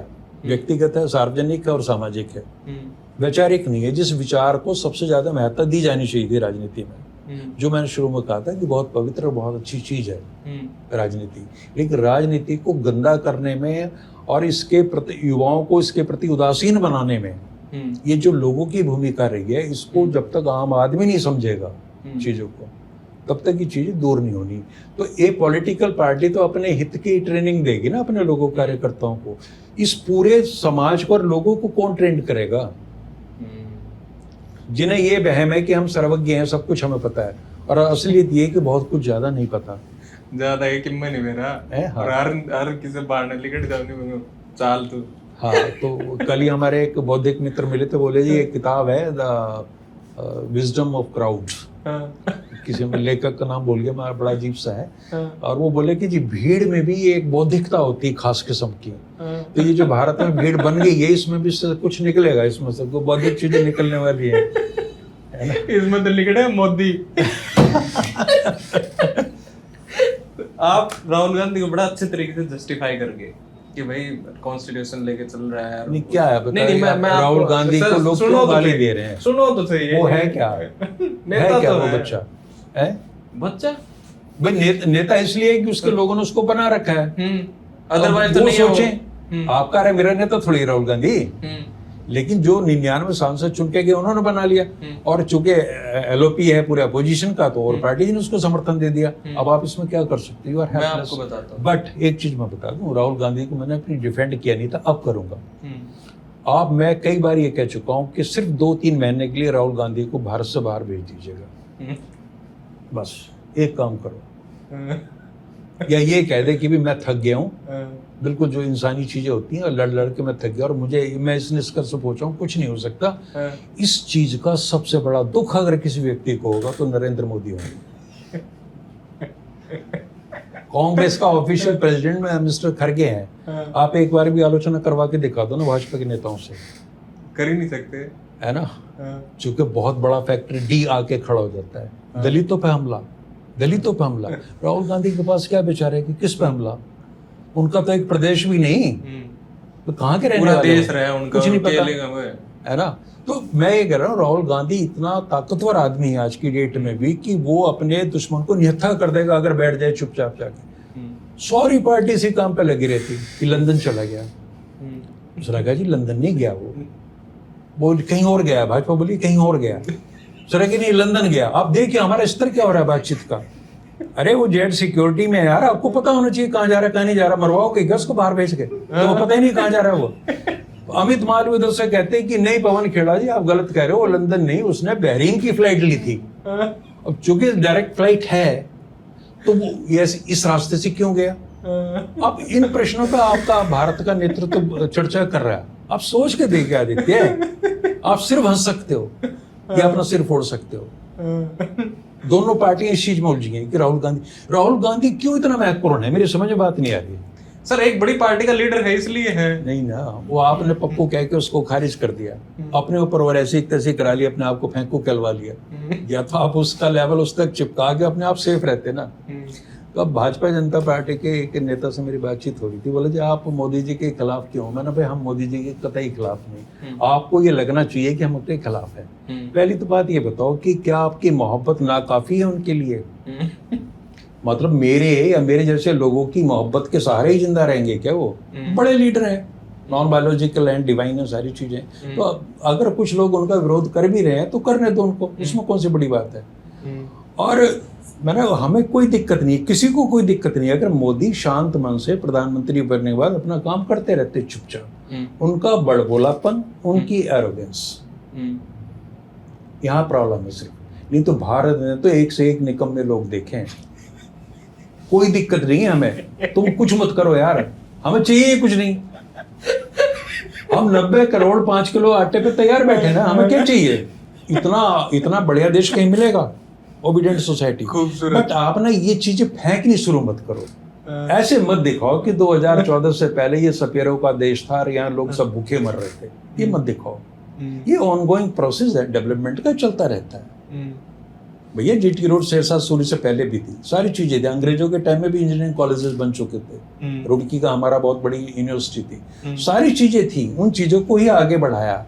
अगर तुम ये कहोगे पिछले वालों को कोसते रहोगे रात दिन। मैं कई बार कहता हूँ कि नेहरू के साथ ये प्रॉब्लम थी कि उसके पास सुविधा नहीं थी किसी को गाली देने की। जैसा देश एक्सेप्ट करना था वो क्या करते। इंदिरा गांधी के पास भी नहीं थी, चूंकि जो पीछे रहा वो उसका बाप था। वो कैसे कहेगी मेरे बाप ने ये पाप कर दिया, गलत कर दिया, है ना। तो किसी भी प्रधानमंत्री के पास कोई सुविधा रही, सबसे पहले सुविधा मिली थी मोरारजी देसाई को, लेकिन वो भी मूल रूप से कांग्रेसी थे, दिमाग है ना। तो जो अगर सही मायने में ठीक ठाक विपक्ष आया तो चौधरी चरण सिंह के रूप में आया। और वहां भी सारी देखो लोग आज दुष्यंत को गाली देते हैं, क्या कराइए। अरे यार भाई इतिहास में चले जाओ, चौधरी चरण सिंह ने गिरफ्तार करवाया मिसेस गांधी को। उनके धुर विरोधी थे, सम्मानजनक रूप इज्जत करते थे बहुत ज्यादा। उस कांग्रेस के समर्थन से चौधरी साहब प्राइम मिनिस्टर बने। और बनते ही उनका पहला बयान लोग बोल के मुझे याद, उन्होंने कहा कि आज मेरे जीवन का पहला मतलब एक सपना पूरा हो गया, जो एकमात्र सपना था वो पूरा हो गया। उन्हें भी पता था कि ये सरकार जो कांग्रेस के समर्थन से चल रही है इसका लंबा जीवन तो कैसे होना है, और वो हुआ भी। बट एक ऐसे आदर्शवादी आदमी थे कि वो उनकी ओथ लेने के बाद में इंदिरा गांधी की कोठी से बाहर निकल गई, इतना थैंक करना भी जरूरी नहीं समझा। वो सबसे बड़ी प्रॉब्लम थी, है ना। उसी की वजह से जो सारा ड्रामा क्रिएट तो मैं जो कह रहा हूँ कि मोदी जी ने तो इस सुविधा के नाम पर गाली देने के अटल जी को भी लपेट लिया। वो तो ये मानते नहीं ना अटल जी कोई चीज थे। और ऐसी करोड़ों लोगों की फौज तैयार कर ली जो ये सच में मान के चलते हैं कि सच में दूसरी आजादी या जो भारत आजाद हुआ वो 2014 के बाद ही हुआ है। ये बड़बोलापन सर, ये अहंकार और अपनी पीठ खुद थपथपाना, और ये क्या नाटकबाजी, 50 दिन दे दो ये कर दूंगा, 60 दिन दे दो ये 17 में ये कर दूंगा, 100 में ये कर दूंगा, ये कर दूंगा। तुमसे कोई नहीं कह रहा भाई मत करो, कुछ भी मत करो, चुप शांत बैठे रहो। इतना ज्यादा गुलो मिलो मत, डोंट बी सो डेमोक्रेटिक। रात दिन आप उनसे बातचीत कर रहे हैं, संवाद कर रहे हैं, जब जरूरत होती तब आप चुप होते हो, जब देश कहता है कि कुछ बोलो तो आप मौन में चले जाते हो, है ना, मनमोहन सिंह बन जाते हो। और जब आवश्यकता नहीं होती तो आप मन की बात, तन की बात, धन की बात रुक ही नहीं रहे, है ना। तो ये जो आपका प्यार है ना मोदी जी के प्रति, देखिए मोदी व्यक्ति से हमें कोई प्रॉब्लम नहीं। अगर मोदी प्रधानमंत्री, उनके 3-4 भाई और भी हैं, मुझे तो नाम भी नहीं पता उनका। नहीं, Modi the prime minister of India से एक नागरिक के रूप में मेरी बहुत सारी शिकायतें हो सकती हैं, उनकी तारीफ भी मैं करूंगा अगर कुछ ऐसा होगा तो। लेकिन पिछले योगदान को आप मिटाओ मत। चलो आपको भी पता है वो बात ठीक है, इतनी ही शिकायत है मोदी जी से, बाकी हमारी सेहत पे कोई असर नहीं पड़ता कि वो कितनी उनके पास में जैकेट हैं और कितने अंग वस्त्र में और क्या करते हैं और कैसे चश्मे उसमें, वो सब बेकार की बात है, उनका कोई अर्थ है। ओके सर, आप एक चीज देखिए, वो प्राइम मिनिस्टर हैं देश के, वो बंदा कहाँ से उठ के आया। अगर उसने चाय नहीं बेची, चलो नहीं बेची, गरीब परिवार था, एक सामान्य परिवार मान लो, सामान्य परिवार से भी उठ के आया, जंगलों में घूमा, पूरी वाइब्रेंट उसकी लाइफ रही, और उसके बाद वो 11 साल प्राइम मिनिस्टर रहा इस देश का, और आज भी उस आदमी का कोई तोड़ नहीं पा रहा। तो उसने थोड़ा बहुत तो घमंड होने का अधिकार होगा, नहीं पूरा अधिकार है। मैं तो कहता हूँ अभी तो आज भी लोग उसके खिलाफ 100 सीट लेके भी ये अपने आप को इतना बड़ा मान रहे हैं। उनका घमंड, उनके अहंकार के लिए हमारी शुभेच्छाएं हैं, प्रार्थना करेंगे ईश्वर से ये लगातार बढ़ता रहे।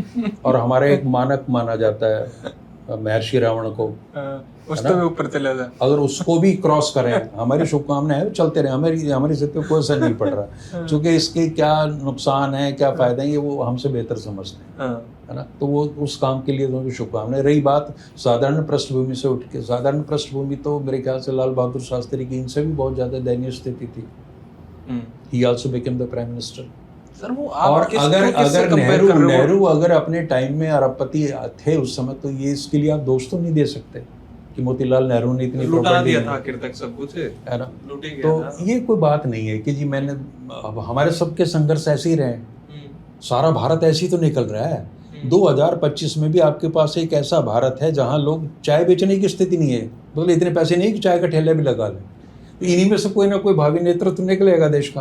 तो ये कोई उपलब्धि नहीं है कि जी मेरी माँ बर्तन साफ करती थी, आप जुकरबर्ग को ये बात बता रहे हैं, और आप ही भूल जाते हो कि पिछली बार मैंने कौन सी दीनता की बात कही थी, इस बार मैं कौन सी कर रहा हूँ। यही तय नहीं हो पा रहा कि आपने कितने वर्ष भीख मांगी थी। 50 से लेके 30 का ब्रैकेट में आ रहा है वो। और फिर आप कहते हो कि मैं तो जब कुछ भी नहीं था तब मैं 29 राज्यों की अमेरिका की यात्रा कर चुका था। मेरे पास में उस समय डिजिटल कैमरा था जब शायद विश्व में कहीं नहीं था। वो खुद बताते हैं कि मैंने कहा न्यूयॉर्क वगैरह कहाँ जाके कि ये बोले अरे आपके पास कहाँ से आया ये तो हमारे पास भी नहीं आया। अब मुझे ताज्जुब होता है यार, आप कैसे, मतलब ऐसी कौन सी चीज है वो कि जो बहुत बड़े प्रेमी हो यार। प्रेमी नहीं, मैं चीजें बता रहा हूँ। आपने देखो चीज याद आपने ना छेड़ा होता तो मैं नहीं बताता। देखिए चीजों को याद रखना हमारा धंधा है, हमारा काम है इन चीजों को याद रखने का। हम ना करें तो क्या करें। लेकिन अगर आप जो आप सुनना चाहते हैं, पूरा देश सुनना चाहता है, अब मैं बताता हूँ कि मोदी जी तो उनके बारे में क्या सूरज को रोशनी दिखाने वाली बात है। एक तो उन्होंने ये गुंजाइश नहीं छोड़ी कि कोई उनकी तारीफ करे, खुद इतनी कर ली कि उसमें कोई और सेट ही नहीं बैठता। तो हमारी प्रशंसा के कोई मायने नहीं रहते, है ना। वो जितनी चीज, फिर वो रही से ही कसर आप तो खैर नहीं करते, आप दूसरी प्रजाति को अक्षय कुमार ने पूरी कर दी। बटुआ रखते हैं नहीं रखते हैं, दीपक चौरसिया ने पूरी कर दी, है ना। और ऊपर से आप कैसे खाते हो? अर्णव गोस्वामी। मैं तो आम खूब खाता हूँ, चूस के खाता हूँ। काट के नहीं खाते? ना क्या काट के खाना, आम का अपमान थोड़ी करना है। अच्छा। आम तो बना इसलिए कि उसको चूसा जाए। फलों का राजा है, राजा को आप जितना चूस लोगे, जैसे हम मोदी जी को चूस रहे हैं इतनी देर से, तो उतना ही फायदा है। तो व्यक्ति के रूप में देखिए प्रभु ने उनको भेजा है। अब तो शायद उन्होंने भी मान लिया कि प्रभु ने भेजा है, वैसे तो नॉर्मल प्रोसीजर से आए नहीं धरती पे, और उनका पूरा सम्मान है। नहीं होना भी चाहिए, क्यों नहीं होना चाहिए सर। ये ठीक है, 2-3 क्वेश्चन है उन पे आते हैं। Does Rahul Gandhi dislike this fellow called Bhupendra Singh Hooda? अच्छे संबंध तो नहीं है। राहुल गांधी ये चाहते हैं कि भूपेंद्र सिंह हुड्डा अब विश्राम कर लें, आराम कर लें, और उनको ये लगता है कि इनकी वजह से बहुत सारी चीज़ें, उनका एजेंडा आगे नहीं बढ़ पा रहा है। और वो ये भी चाहते हैं कि आप आराम कीजिए, आपका बेटा तो है ना अभी 20-25 साल राजनीति करने के लिए। तो घुमा फिरा के वही बात आ गई, अरे आप जनरेशनल शिफ्ट ही करना है तो फिर क्या रहा बाकी रह जाएगा। कोई शिफ्ट नहीं होगा, जनरेशन क्या शिफ्ट होता है? तो जनरेशनल शिफ्ट ही तो हो गया, भूपेंद्र हुड्डा से दीपेंद्र हुड्डा। तो वही तो, यही तो होती है, उनकी जनरेशन को शिफ्ट करना ना।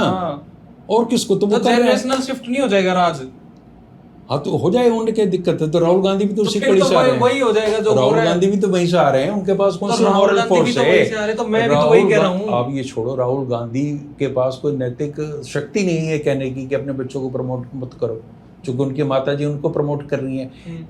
एक ऐसी स्थिति प्रारब्ध ने बना दी, मुझे नहीं पता उनकी शादी हुई है, बच्चे हैं कि नहीं, इस बारे में भी डाउटफुल है कि वो अपने बच्चों को नहीं कर पाएंगे, ये तो तय है। तो नेहरू परिवार का तो ये जो राहुल गांधी हैं वो अंतिम युवराज हैं, इसमें कोई दो राय नहीं है। लेकिन कांग्रेस के वंशवाद ने मोदी जी को इतना प्रेरित कर दिया कि लोकसभा में उन्होंने कहा कि मैंने कब कहा कि एक परिवार के 2 लोग नहीं आ सकते या 3 नहीं आ सकते, आने चाहिए। जब अनुराग ठाकुर, राजनाथ सिंह और इनकी जो पूरी फहरिस्त आई तो उन्हें कहना पड़ा बचाव में। और सच भी है, लोकतंत्र में आप किसे डिप्राइव कर दोगे? नहीं सर, किसी का बेटा होना कोई गलत आर्गुमेंट हो सकता है। हाँ, गलत क्या? देखिए मैं बता रहा हूँ गलत क्या, मैं गलत क्या है, मैं ये बता रहा हूँ। जो चीजें हैं वो थोड़ा कांग्रेस के खिलाफ बोलूंगा मैं कि जब इंदिरा जी संकट में थी तो उन्होंने संकट मोचन के रूप में संजय गांधी को बुलाया। दुर्भाग्यजनक है, इतनी बड़ी पार्टी आप अपने और लोगों से काम चलाइए। जब संजय जी नहीं रहे तो उन्होंने मदद के लिए राजीव जी को बुलाया, है ना। राजीव जी भी चले गए टू हेल्प मम्मी। हाँ, फिर 6-7 साल के गैप के बाद में कांग्रेस ने सोनिया जी को बुलाया। सोनिया जी को परिवार का कोई लोग तो बुला नहीं सकता था, कौन बुलाता, वही थी इकलौती थी। पर सारी कांग्रेस को लगा कि सोनिया आएंगी तो कांग्रेस बचेगी, तो सोनिया जी आएगी। सोनिया जी जब थोड़ी तकलीफ में परेशानी में हुई या तो अकेलापन महसूस हुआ तो उन्होंने राहुल जी को बुला लिया। अब राहुल जी किस नैतिक शक्ति के बल पे ये कहें कि भाई हुड्डा साहब आप ये मत करो, चौधरी वीरेंद्र सिंह ये मत करो, या फलाना मत करो, ढिमकाना मत करो, ये एक एक्सेप्टेड चीज है इनके यहाँ, इस पे कोई बहस नहीं है।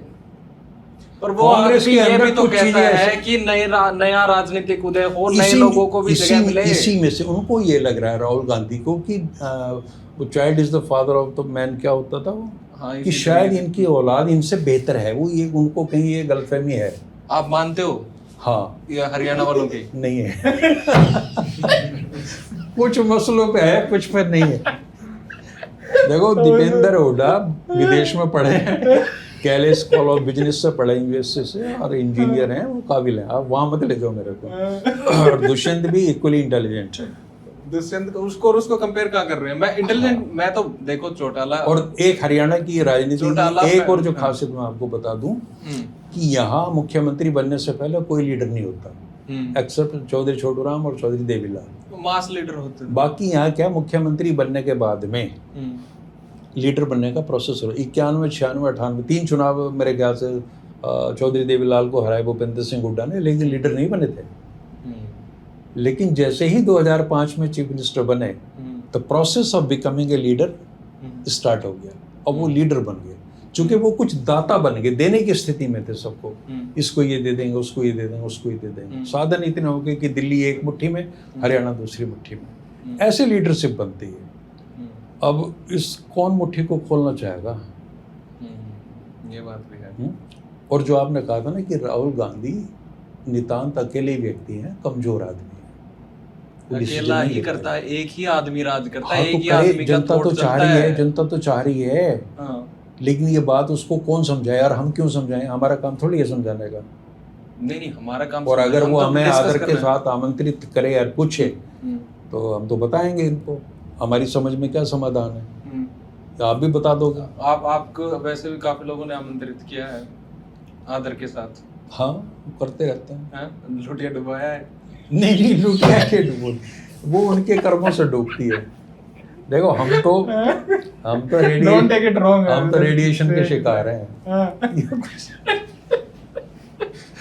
रेडिएशन हम तक आ जाता है, और कुछ नहीं है, और कोई आयरन डॉम है नहीं हमारे पास। What is your opinion on Dushyant Chautala? किसके?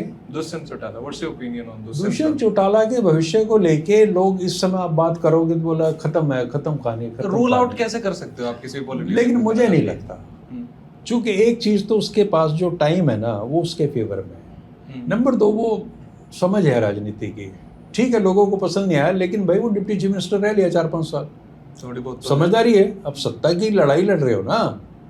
पर उसके फादर तो कहते हैं महाराणा बेवकूफ बनाएंगे। ना वो भी नाटकबाजी होती थी सब। ये ना वो काशीराम कहते थे गुरु किल्ली मास्टर की तो सत्ता है।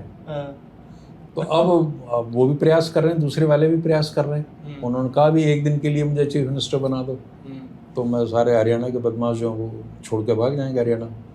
तो मुझे हंसी आ रही थी, मेरा मुझे 1 घंटा ही दे दो सिर्फ, 1 दिन की क्या जरूरत है? 1 दिन में क्यों 23 घंटे आप बर्बाद करोगे? ये कोई काम है? तो 1 घंटे का काम है मुश्किल से। हो सकता है इंटरव्यू सुनने के बाद कहेगा मैं 10 मिनट में कर दूंगा, ये भी हो सकता है। तो ये कुछ चीजें, कुछ लोग तो चले हुए कारतूस हो गए, कुछ व्यवस्थाएं तो ऐसी हो गई। नहीं, हम दुष्यंत पे आते हैं वापस। उनको इर्द गिर्द के लोग ना वो गलतफहमी में रखते हैं। दुष्यंत आप रूल आउट नहीं कर सकते इतना जल्दी। दुष्यंत को मैं रूल आउट नहीं कर रहा, क्योंकि मैंने देखा है कि बुरे से बुरी चीजों के बाद भी लोगों की रीइमर्जेंस हुई है। पर सर इमरजेंसी के बाद में बंसीलाल आए हैं सत्ता में, महम कांड के तथाकथित कांड के बाद ओम प्रकाश चौटाला आए हैं, ऐसा नहीं है। इमरजेंसी लगाने के बाद में इंदिरा गांधी वापस आई है 2.5 साल के बाद, और इसलिए आ जाते कि आपके पास कोई स्वस्थ विकल्प नहीं होता। एक देखिए विकल्प आया था अरविंद केजरीवाल के रूप में। विडंबना इस देश की है कि जो विकल्प के रूप में आता है वो सबसे ज्यादा भ्रष्ट हो जाता है। वैसे ही हो गया, या तो पता नहीं कैसे होता है यहाँ तो यहाँ तो अब गांधी बन के आए थे, वो आपके अन्ना हजारे पता नहीं कहाँ घूमे, और ये अरविंद केजरीवाल का हाथ है। तो ये ऐसी गंगा है कि इसमें जो भी डुबकी लगाएगा उसके साथ ये होना ही होना है। इन खतरों को ध्यान में रखते हुए कोई हिम्मत जुटाए, जो हमारे युवा पीढ़ी के लोग तो जुटा नहीं पा रहे, क्योंकि उनके पास, मैंने कहा कि जो पढ़े लिखे अच्छे समझदार लोग इंटेलिजेंट हैं, उनके पास सीरियस काम है करने के लिए, और जो नॉन सीरियस हैं वो अपनी पॉलिटिकल इंटर्नशिप कर करके यहाँ अपना समय बर्बाद करते रहेंगे। दुर्भाग्य है, बहुत दुखद है कि हरियाणा जैसा प्रांत जहाँ के लोग इतने मेहनती हैं और जो दिल्ली को 3 तरफ से घेरते हैं, इतना बड़ा मार्केट उनके पास में है, अगर वहाँ भी बेरोजगारी है और वहाँ भी ये संकट है इस तरह के, तो ये दुर्भाग्य की बात है। जबकि इतना पोटेंशियल है इस स्टेट में कि अभय सिंह चौटाला अगर ये कहते कि 1 साल मुझे दे दो, मैं इस पोटेंशियल को रियलाइज कर दूंगा, तो बड़ी बात होती वो। और हैं बहुत लोग, अब जो हमारे चौधरी वीरेंद्र सिंह कहते हैं कि मेरे पास फार्मूला है, पर मैं नहीं बताऊंगा। असली बात ये है, नया क्या करना है, यो भी पुरानिया ने मेरा। हाँ जो आपने बिगाड़ा तो उन्होंने ही है, तो उनको पता है सारा कहाँ से सुधार हो सकता है। तो एक बार सभी नेताओं से हमारी तो आपसे बातचीत करते हुए ये अपील है, विनम्र हाथ जोड़ के निवेदन है कि कृपया हरियाणा पर रहम खाओ। इसमें बहुत पोटेंशियल है, यहाँ के लोग बहुत मेहनती हैं, ईमानदार हैं, स्ट्रेट फॉरवर्ड हैं, बेईमान नहीं है। इस प्रदेश को अब जितना गिरा चुके इसके आगे मत गिराओ, क्योंकि यहाँ से उठने की संभावनाएं हैं। तो ये कृपया ये कर दें। तमाम दलों के राजनीतिक नेताओं से मैं कह रहा हूँ कि बहुत हो गया, इनफ इज इनफ। तुम्हारे भंडार भरे पड़े हैं, अष्ट सिद्धि 9 निधियाँ सब कुछ तुम्हारे पास है। अब रहम कर दो हरियाणा पे और यहाँ के लोगों को जीने दो ठीक से। इन्हें बंधुआ मजदूर मत बनाओ। 2-3 क्वेश्चन हो रहा है, अभी एंड मत करो आप। आप पानी पी लो थोड़ा सा। धन्यवाद। हाँ वो करेंगे एक या भी पूछना पहले। नियत ही जो चल रहा है उसके। हाँ बोलो। तो सर कह रहे हैं ना कि जैसे कि नेताओं से कह रहे हैं कि लोगों को जीने दो, ये करने दो, लेकिन अभी जो पॉलिटिक्स नए तरीके से आ रही है जिसमें मैनिपुलेशन एक बड़ा खेल चल रहा है, सोशल मीडिया के थ्रू, न्यूज चैनल के थ्रू या और भी चीजों के थ्रू, जैसा अभी के इलेक्शन में बीजेपी ने चलाया नो खर्ची नो पर्ची, बहुत सारी चीजों का एक उन्होंने एक नैरेटिव सेट किया सो कॉल्ड। तो उससे लोग कैसे बचे, मतलब कि सच्चाई कैसे पता चले? अब जिसके पास जितने सोर्सेज ज्यादा हैं, जिस भी गवर्नमेंट के पास, वो उतने ही तरीके से अपना मैसेज कन्वे कर रही है और लोगों को एक मैनिपुलेट करने का काम कर रही है। सोशल मीडिया प्रोपेगेंडा से कैसे बचा जाए? हाँ देखिए, आपने बात की है भी पर्ची खर्ची की, हरियाणा के संदर्भ में बात कर रहे हूँ। ये नैरेटिव भाजपा का बड़ा काम किया इसने, क्योंकि समाज का एक बहुत बड़ा तबका ऐसा था जिसको लग रहा था, और बहुत हद तक वो सच्चाई भी थी, कि उनको उनका ड्यू शेयर नहीं मिल रहा। प्रचार का कहाँ से होता है कि मैं पहली बार ये देख रहा हूँ 50-60 साल के अपने सक्रिय जीवन में कि आज मुख्यमंत्री फ़ोन करके पूछता है जिसकी नौकरी लगी होती है 4th श्रेणी के कर्मचारी से कि तुम्हारी नौकरी लग गई, बधाई हो, और उसको दिखाया जा रहा सब जगह, और इसके लिए तुम्हें कोई भुगतान तो नहीं करना पड़ा, किसी को पैसे तो नहीं देने पड़े। तो वो कहता है जी नहीं, बिल्कुल नहीं देने पड़े।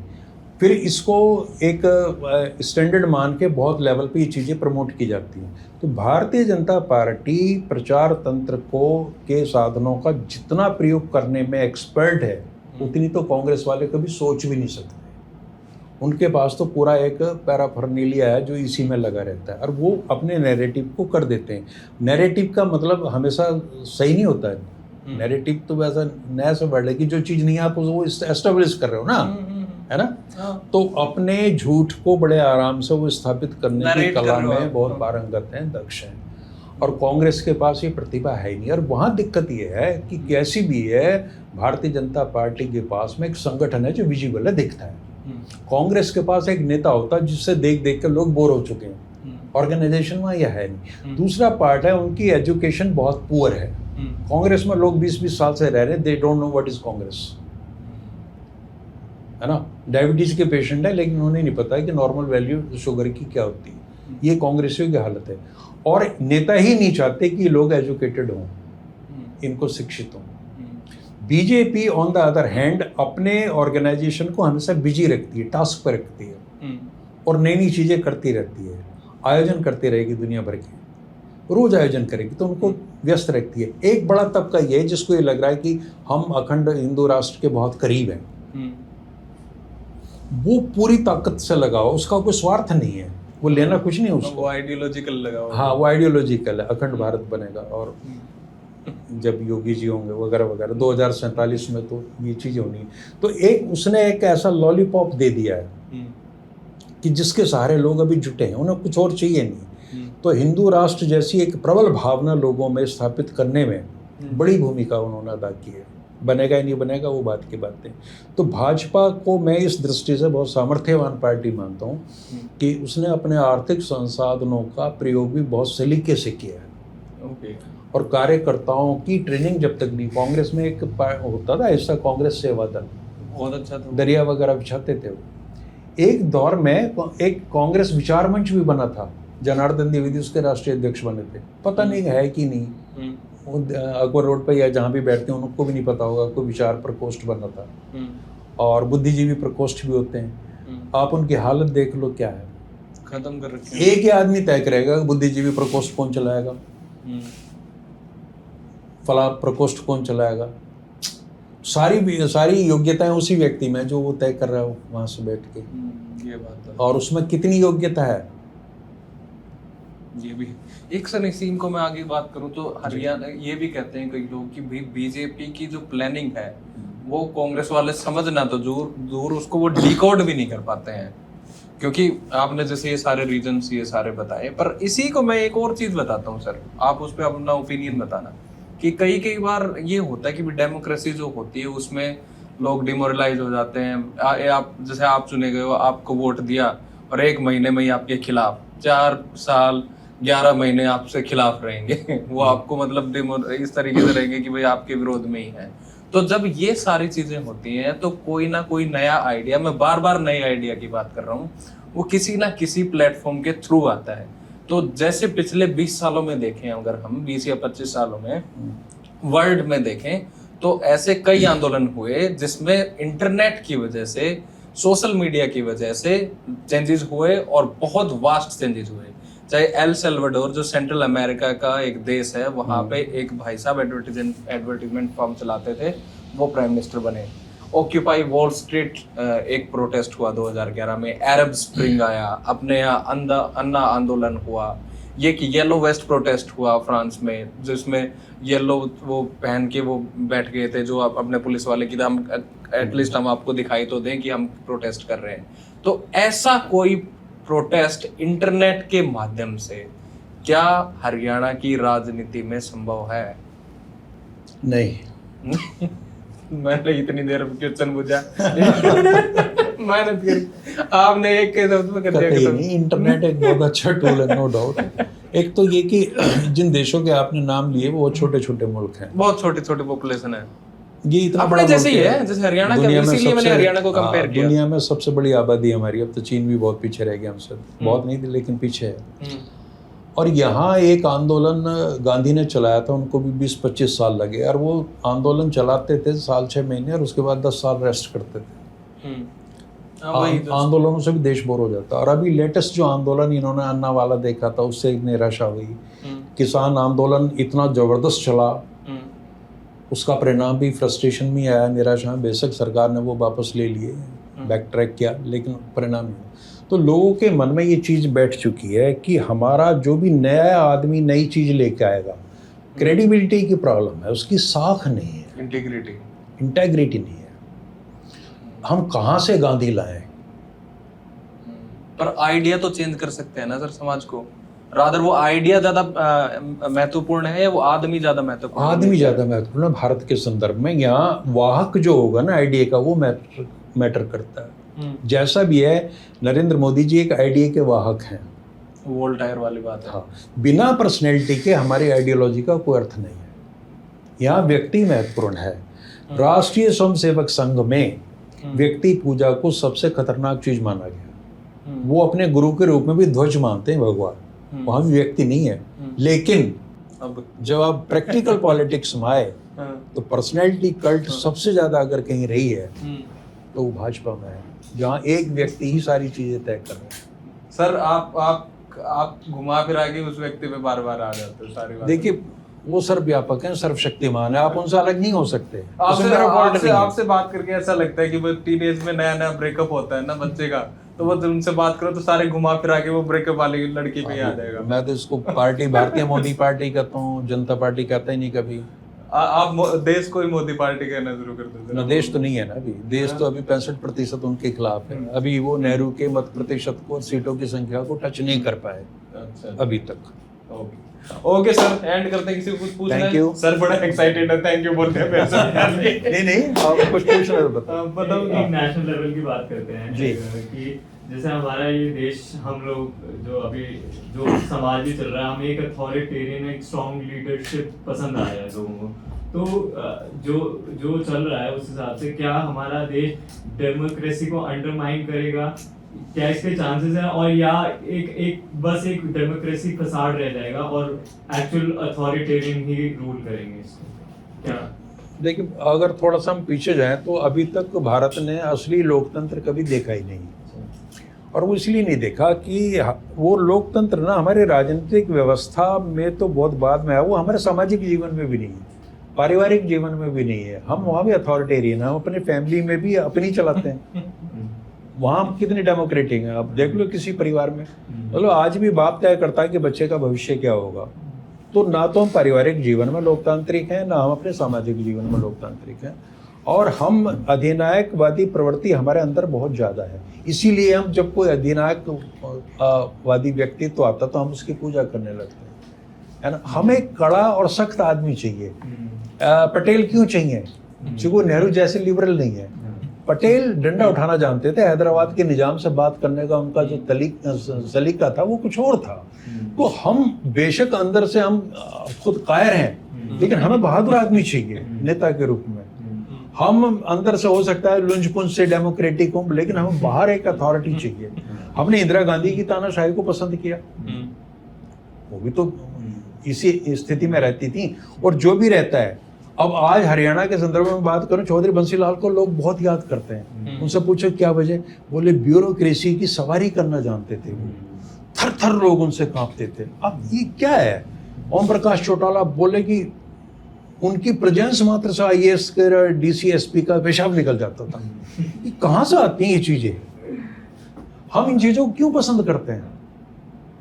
हमारा स्वभाव ही ऐसा है। तो राष्ट्रीय स्तर पे खैर जितना भी समर्थन मिला है, जो मैं तो उन्हें अधिनायकवादी नहीं कहता मोदी जी को, आदित्य नाराज हो जाएंगे, ठीक है। लेकिन उनकी जो कुछ गुण है उनमें, जैसे लोग ये कहते हैं कि अमित शाह को तो छोड़ दो, राजनाथ सिंह की भी हिम्मत नहीं है कि अगर खड़े होकर बात कर लें। अब ये कितनी डेमोक्रेटिक सोच है, ये समझ में बात नहीं आती। एक ऐसा सिस्टम जहाँ कैबिनेट की रिस्पॉन्सिबिलिटी होती है, सामूहिक दायित्व की बात होती है, वहाँ अगर मैंने एक फोटो देखा था, हर्षवर्धन स्वास्थ्य मंत्री खड़े हैं और वो ऐसे रिपोर्ट कर रहे हैं जैसे तहसीलदार के सामने कोई वो पेशकार खड़ा हो। तो ये चीजें भी अच्छी नहीं है, लोगों को ऑब्जर्व करते हैं।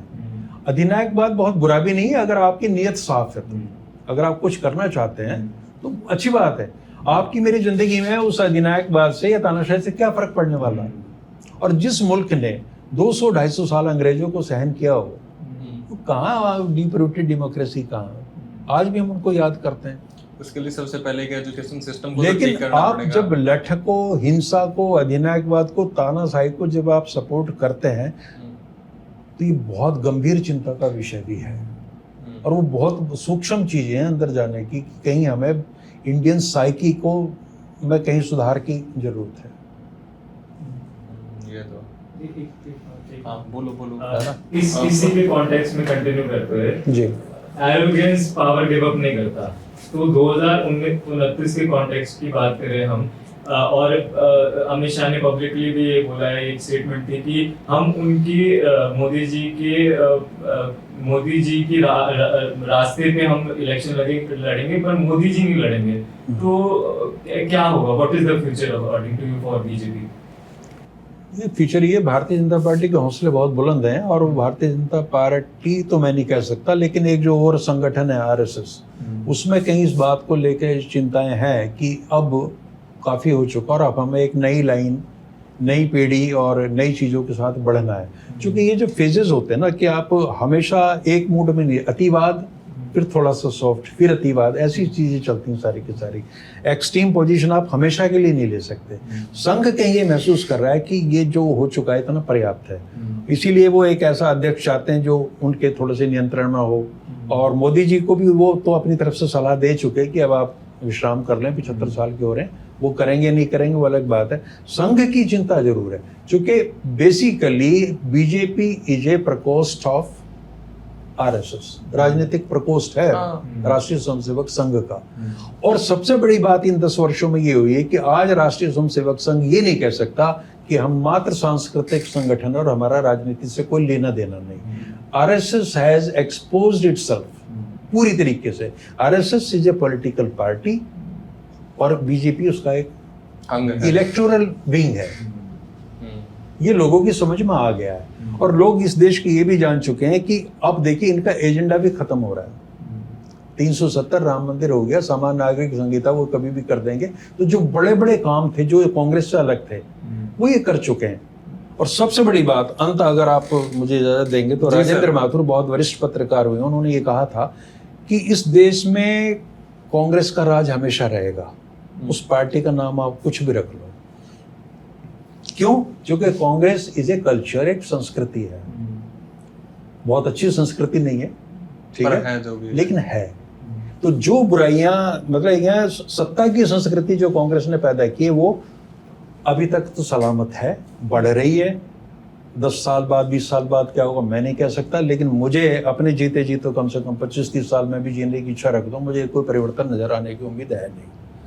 कांग्रेस कल्चर ऐसी ही रहेगी, चूंकि वो वही हमारी असल कल्चर है, वही हमारा स्वभाव है हिंदुस्तान का। हाँ, ले दे के काम करा लो।